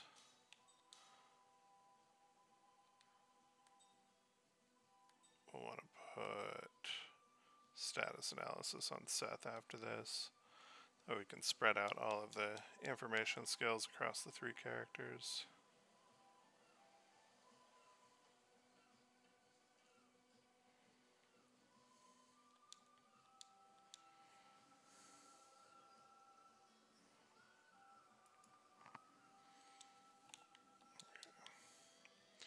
You can see the Grand Staff from here. I just want to hurry up and go home. If only these stupid monsters weren't hanging around the Sea of Baus.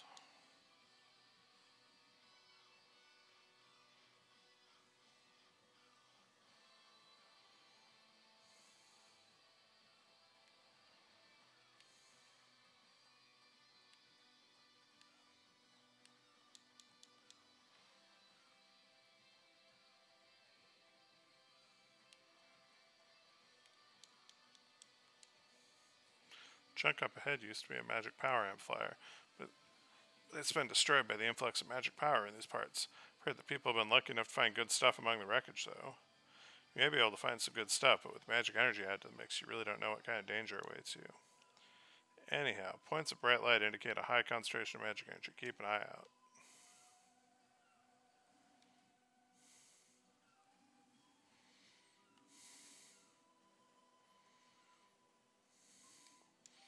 This area we kick open clams.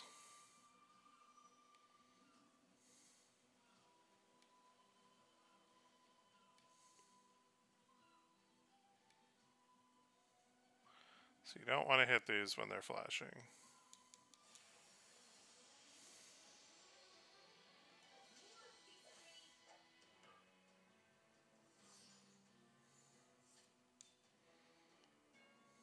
Okay. Water, water, water.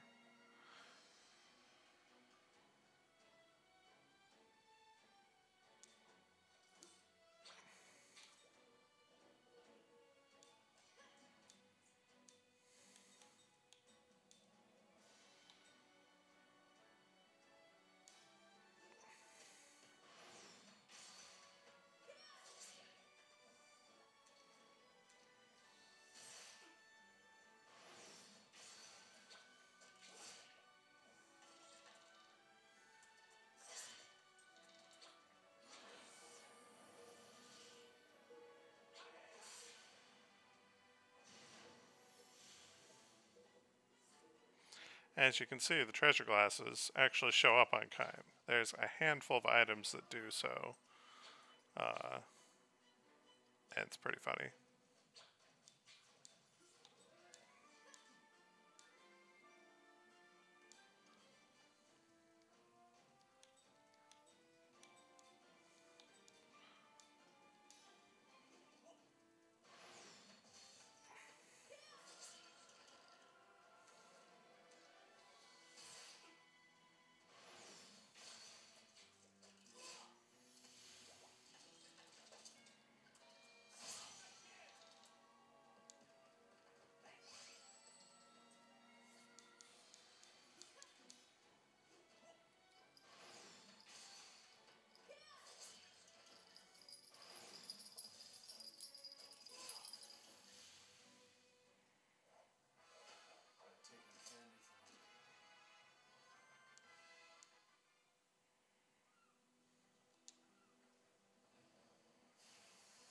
I hit it before the light turned on. Goodness.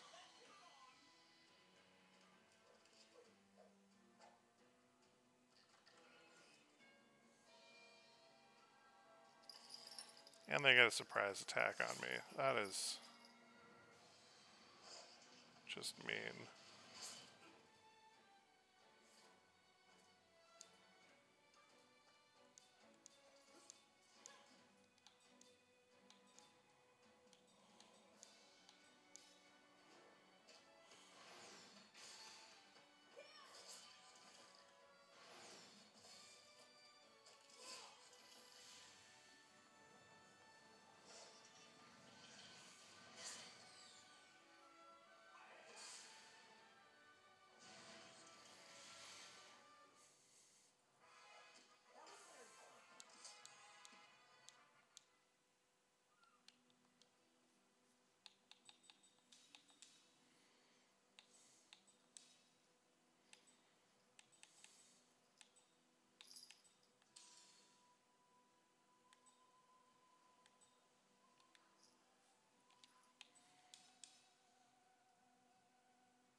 time to be healing since he's got MP restoration.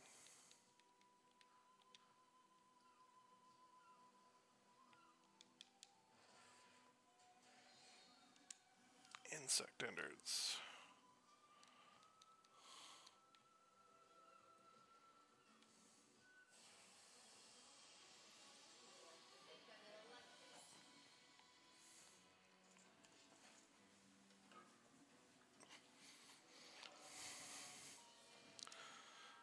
Okay.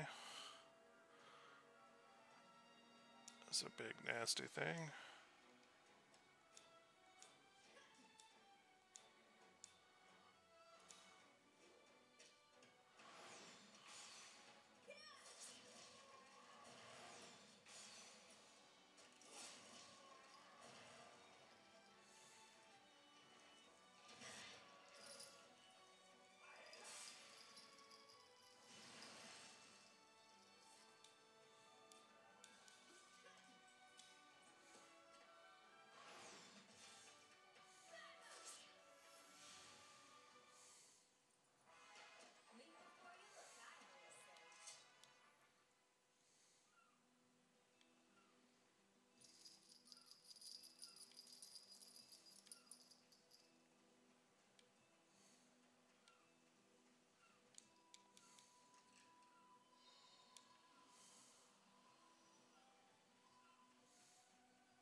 Yellow band I will put on as soon as I finish learning this skill on Kaim, because it will be extremely important for an upcoming boss battle.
Okay, they're not.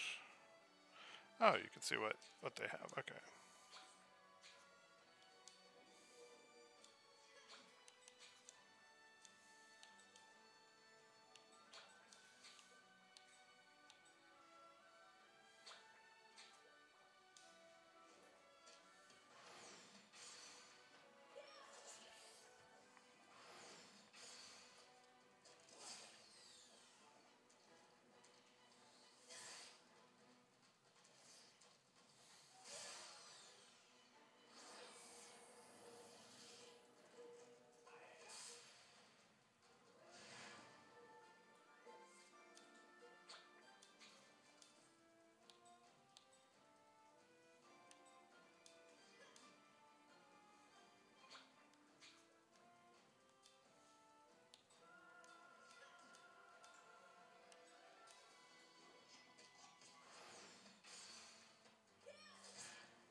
wait for it to light up. Oh, I touched it. Oops.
Just destroyer of all things machinery.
so Kaim has treasure, Seth has status, and he has Jansen has factual.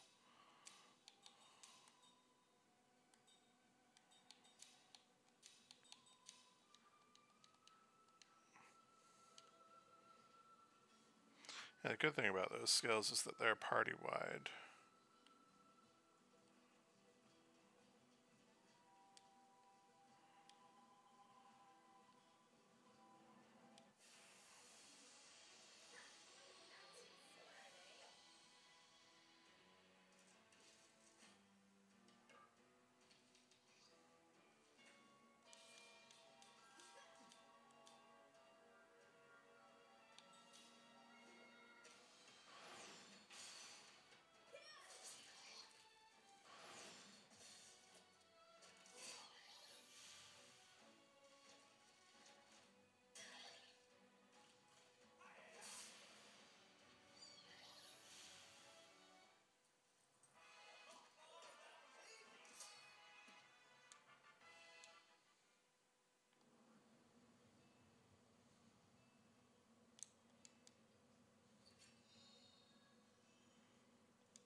Oops.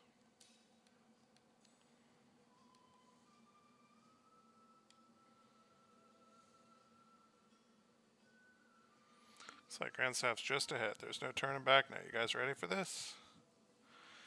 Yeah.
Again with the no sound. Who ordered seafood? Are they eating the pipes? No. They're feeding off the magic energy. Gross. Big gross.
Oh no, them again.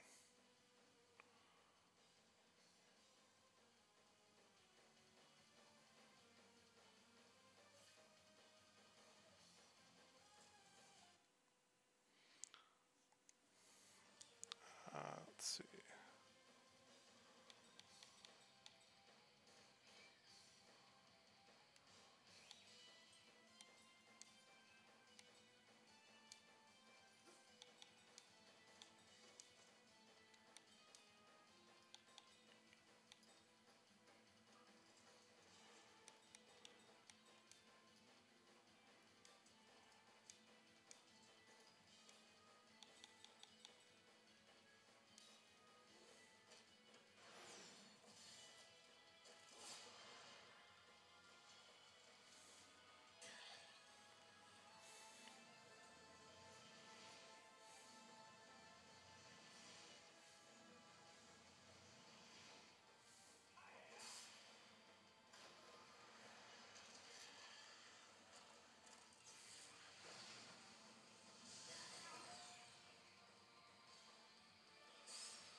That's not good.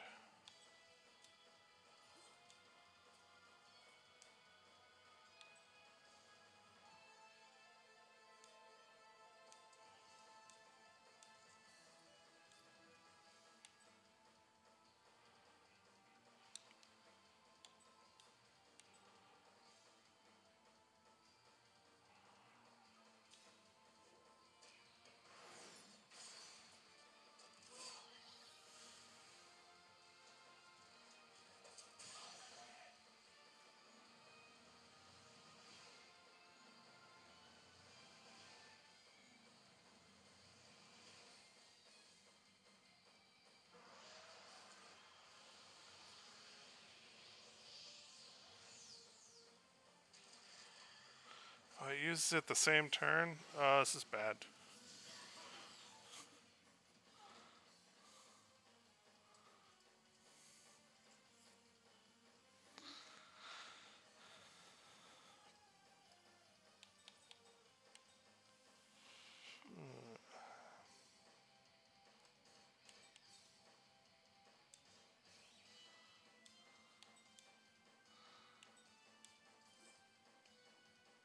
Maybe she can get it off.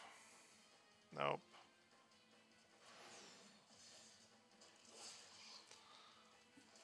And he only one-shots him on a perfect.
Is fire not the right element for this? I might have screwed that up.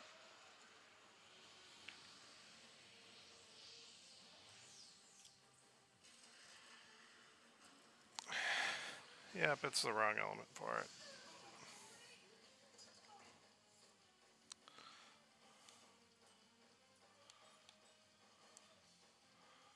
Yep, it's fire.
Well, at least what it's absorbing is having less effect.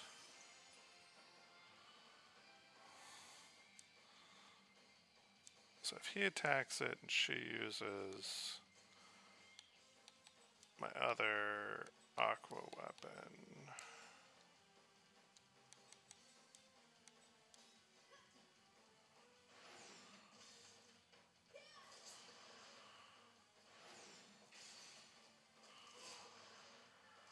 Alright. What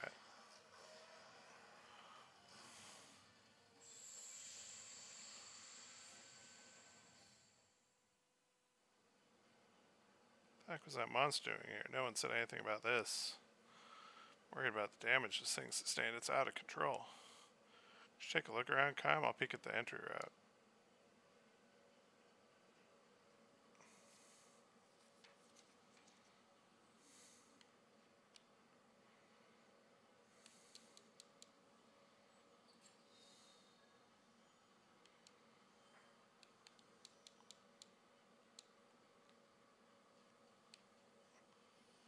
That's a healing thing. Okay, there's a treasure chest. Where was it?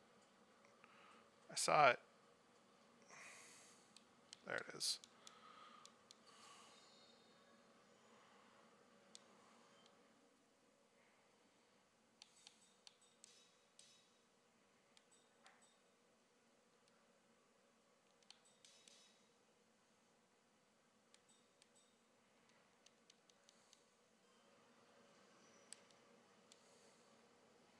I think we can get in from here. How's the damage look? Oops. Skipped over the text.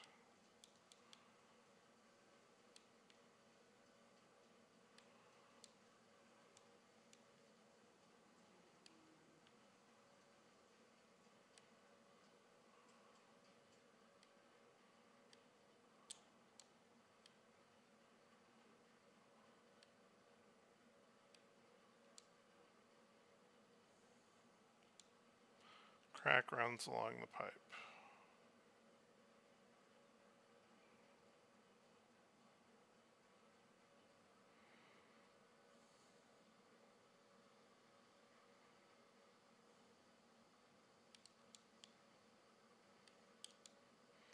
Magic power's leaking out of the damaged pipe. Alright, Kyle, let's go inside.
Serpentine.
Oh, remember. Oh, that's the one that got shielded.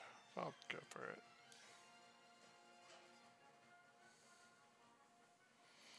We're having trouble with only 3 opponents. Archers forward. But General, our own troops are in the line of fire. Well, then they'd better be able to dodge arrows. Move. Archer's stance.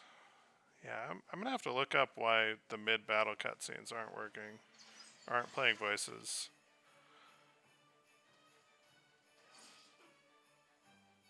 Because those definitely had voices in the 360 version.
Oh. I guess we didn't have to kill the magician, so we couldn't steal his item. Oh well. We'll be able to get it later. So use aim for the pipe. Kaim and I will draw him off. Ignite any magic energy leaking out. Right, what? Oh, that's not going to work. There's no other way. If we don't break through, there'll be no investigation. Jansen, do it. Okay, I'll do it.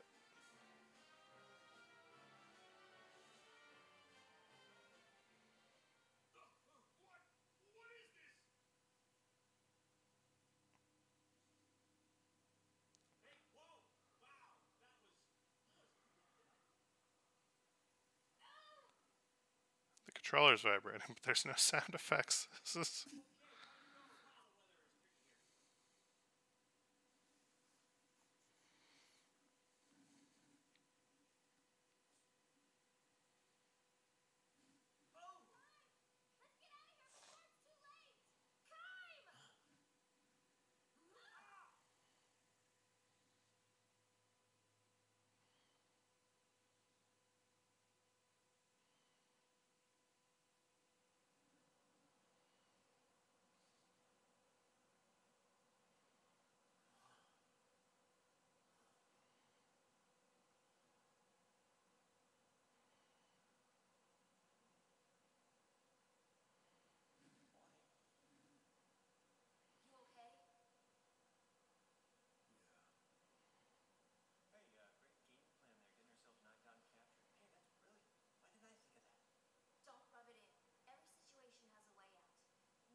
We get another memory.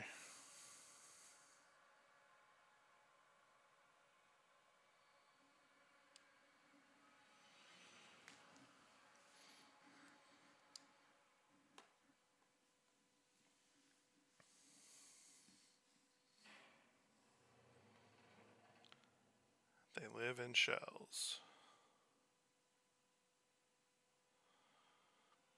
He is in darkness. Unlike the darkness of night, it is enclosed, devoid of deep depth or expanse. He hears a heavy door slowly rumbling open. A shaft of light shoots in, but it is not so well defined as that. To eyes accustomed to nothing but darkness, however, the faint gleam feels like a shower of sparks. Stop this, please, I beg of you, let me go. A young man's screams echo through the emptiness. No voice answers him. Crouching in the darkness, Kaim counts the footsteps. 3 men have come in. The disorderly footsteps probably belong to the young man. The other 2 are perfectly regular. Please, I'm begging you. If it's money you want, I'll get you all you can ask for on the outside, I promise. I won't forget to show my thanks to you, please. The only reply of the 2 men who brought the young one here is the clunk of the iron lock opening. No, no, please, I'm begging you. I'll do anything you want, anything. A dull thud is the sound of flesh tearing, bone wrenching. Someone collapses on the floor, a strangled scream, the clunk of an iron lock closing. Kaim knows the young man has been thrown into the shell diagonally opposite of his own. When you're locked into one of these windowless shells, your hearing becomes acutely sensitive. Don't do this, let me out of here, please let me out of here. From the sound of the voice, Kaim can imagine a young man's face with boyish traces. A small-time hoodlum, hardly a step above a teenage gang member. When he was still on the streets, no doubt, he used to swagger down the sidewalk, his cunning but cowardly eyes darting every which way. The 2 men who brought him here maintain their silence to the end, their footsteps moving off together. The heavy door opens and closes again. Left alone in the darkness, the young man howls his entreaties for a time, but when he realizes they will do no good, he shouts himself hoarse, spitting out one curse after another until he begins to sob. Quiet down there, an old man calls out from one of the inner shells. It won't do you any good to make a fuss. Time to give up, sonny. This is the voice of the oldest man living in the dozen or so shells lined up in the darkness. He was already here when Kaim was sent to this place. It is always his role to quiet and comfort the obstreperous newcomers. If you've got time to bawl like that, keep your eyes closed. Huh? Just make sure you keep sucking on your memories of the outside like a piece of candy. Sounds of suppressed laughter come from the surrounding shells. Kaim joins in with a smile and a sigh. All the shells in the dark are supposedly full, but few of their inhabitants are laughing. Most of them have lost their strength to laugh. Hey, Sonny, the old man continues in his role of advisor to the newcomer. No point making a fuss. Just calm down and accept your fate. Otherwise, and here a note of intensity enters the old man's voice. They'll just drag you out of here feet first. This is exactly what happened yesterday to the former inhabitant of the young man's shell. He had been screaming on and off for a day. Then came a day of banging his head against the shell wall. Then nothing, until he was dragged out in silence. So get a hold of yourself, Sonny. Don't let the darkness swallow you up. Close your eyes and imagine nice scenery from the outside. The bigger the better. The ocean or the sky or some huge field of grass. Remember, imagine. That's the only way to survive this place. This was the advice he always gave to newcomers. But the young man screamed tearfully. Who the hell do you think you're kidding? Survive this place? And then what? I know what this place is. No exit prison. They throw the lifers in here and give them just enough food to keep them alive. And in the end, they kick the bucket anyway. Am I right? There's nothing left to hope for. His shouts turned to sobs again. This is the reaction of most of the newcomers. Nor are they mistaken. This is a prison. Each of the shells is a solitary cell with bars, and the sun shines on a prisoner only on the day of his funeral. Everybody dies, Sonny, that's for sure. You just can't let your mind go before your body does. Hope doesn't have to fade unless you throw it out yourself, the old man goes on softly. Then he adds with feeling. The system we live under can't last much longer either. The old man is a political prisoner. As leader of the anti-government faction, he long resisted the dictatorship until he finally lost the struggle and was imprisoned. The young man has no ears for the old man's words, however. He continues thrashing on the floor and crying. This fellow won't be in his shell much longer than his predecessor. In a few days, or in less than a month at best, he'll go to pieces. The darkness is that powerful. Depriving a prisoner of light is far crueler than taking his life in an instant. My, the old man reflects. This fellow's not going to do us much good in a prison break. The old revolutionary laughs. It might be a genuine laugh or a bold front. But in any case, almost no one laughs in response. Tomorrow morning, or rather, since there's no clear-cut morning in the darkness, after they go to sleep, wake up, and have their next meal, another cold corpse will be dragged out wordlessly from another shell.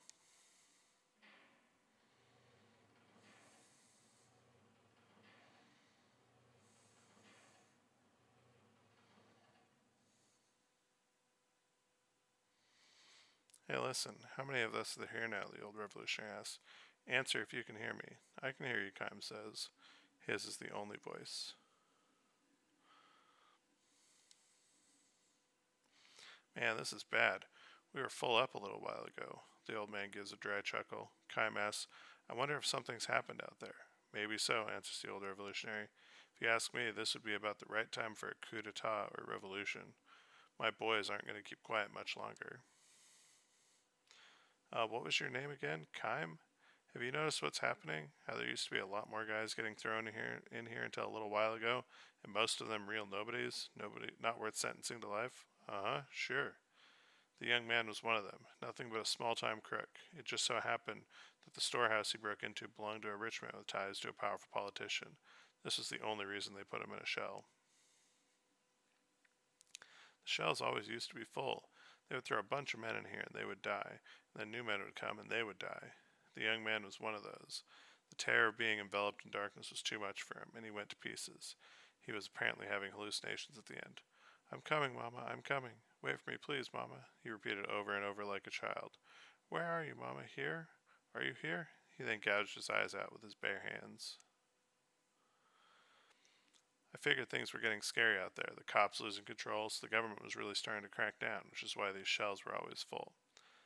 That is what brought the young man here, blood streaming from his eye sockets. He died muttering in snatches. What did I do? Everybody knows damn well. There are plenty of men way worse than me. But now the place is empty. Do you know what that means, Kime? Sure, there's so much crime out there now that the government can't suppress it. You got it. The whole royal family might be strung up right now for all we know. It's a revolution. It'll happen any day now. That means you and I will get out of here. My boys will come and get us. Just hang in there a little while longer. Kime nods in silence. The old revolutionary goes on. You're strong, Kime. Not many guys can stay as calm as you, thrown in a shell and enveloped in darkness like this. Not even Kime can explain it. It's true that he was strangely calm when they put him in the shell. The darkness was something he seemed to recognize as a distant memory. In the distant past, he too may have tasted the anguish of the other shell inhabitants so tortured by the fear of being sealed in darkness. How are you so tough mentally, Kime? Does it mean you too are a revolutionary? No, not me. His crime is hardly worth talking about. He resisted somewhat under questioning when they brought him in as a suspect, and for that he was branded a rebel and thrown into a shell. The old man's probably right, though. The country's dictatorship is almost certainly in its last days. It won't be long now. We'll be back in the real world before we know it. I have hope right in here, and it stays here until I abandon it myself. The old revolutionary mutters as if trying to convince himself.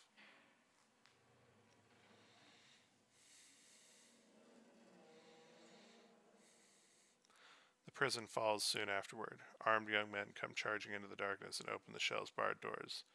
Embraced by his boys, the old revolutionary goes out. Wait, Kame cries, trying to hold him back. But he's too late. Anxious to see the new world following the destruction of the old system, the old revolutionary steps outside and opens his eyes. It is evening. Though the sun is nearly down, its light is still strong enough to burn eyes accustomed to total darkness. The old revolutionary presses his hands to his eyes and with a groan crumples to his knees. Kime has saved himself by shielding his eyes with his arm. Not even he knows what caused him to do this. Could distant memories have taught him the truly frightening thing about punishment by darkness, what happens after release from prison? When could I have been imprisoned, and where? More important, how long have I been on this endless journey? With bleeding eyes, surrounded on the ground by his boys, the old revolutionary searches for Kime. I came all this way, Kime, only to make one terrible mistake at the bitter end. My eyes are probably useless now. This is precisely why he asked Kime for one last favor. Tell me, Kime, what is the outside world like? Has the revolution succeeded? Are the people happy? Are they smiling joyfully? Kime opens his eyes slowly and just barely, beneath the shade of his hand. As far as he can see, the ground is covered in bodies. The corpses of royal troops and revolutionary troops are heaped over one another, and countless civilians are dead. A mother lies dead with her small child in her arms, the bloody corpse of the child's father next to them, arms outstretched in a vain attempt to shield them. Tell me what you see, Kime. Kime fights back a sigh and says, You must work from now on to build a happy society. The old revolutionary senses the truth. I won't abandon hope, Kime, no matter what. As if to say, I know that. Kime nods and begins to walk away. Where are you going? I don't know. Someplace. Why don't you stay here and build a new world with us? You of all people can do that, I know. Thank you, sir, but be moving on just the same. The old revolutionary does not try any more to hold Kime back. Instead, as a parting gift, he repeats for Kime the words he spoke so often in his shell. There will always be hope wherever you are, until you yourself abandon it. Never forget that. Kime walks on. His eyes chance to light on the body of a young boy lying at his feet. The boy breathes his last with eyes wide open in fear. Kime kneels and gently closes the boy's eyelids. He knows deep down, in a memory too far away for even him to reach, that the darkness can be a great source of terror. It can also bring deep and lasting peace. The end.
He's my buddy.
Oh crap, this isn't working. Gotta be kidding me. If there's a way out of this, then tell me what to do already.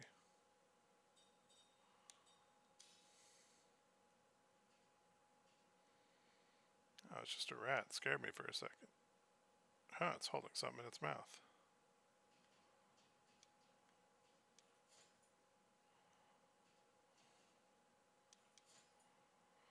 Hey, stop. Let me have that.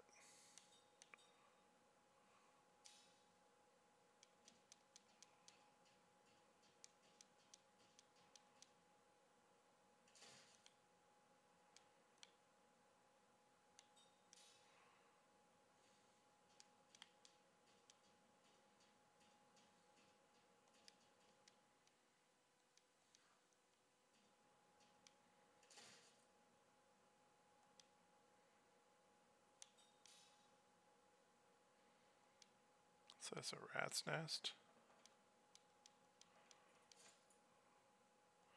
Get away from me, yuck.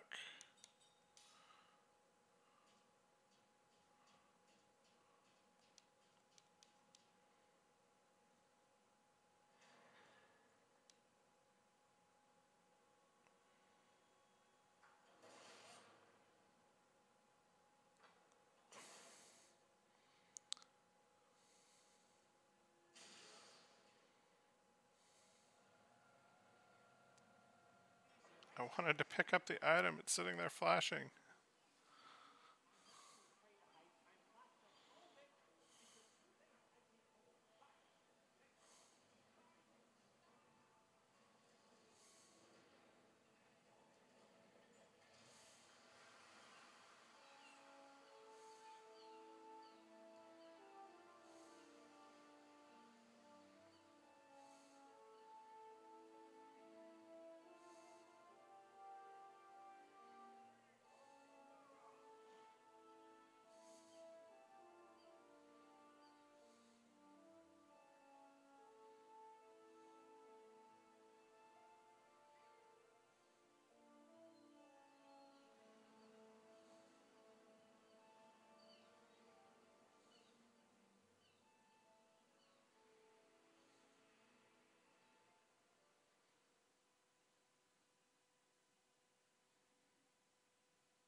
Up to you.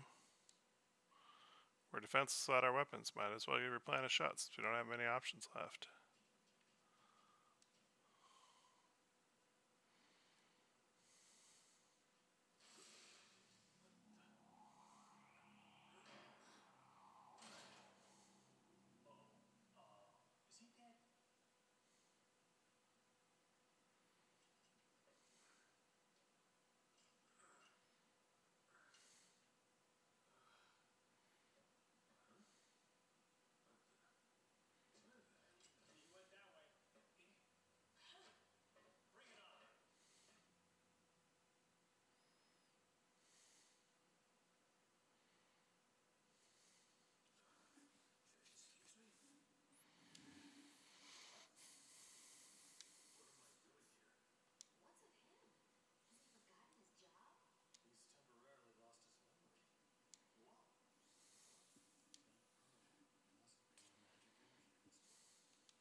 Alright, sorry, I was a bit out of it.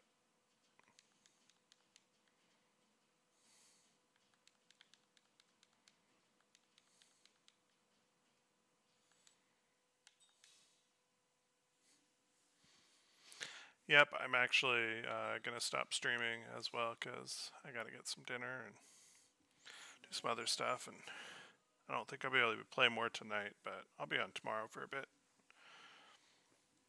Thanks for watching the stream.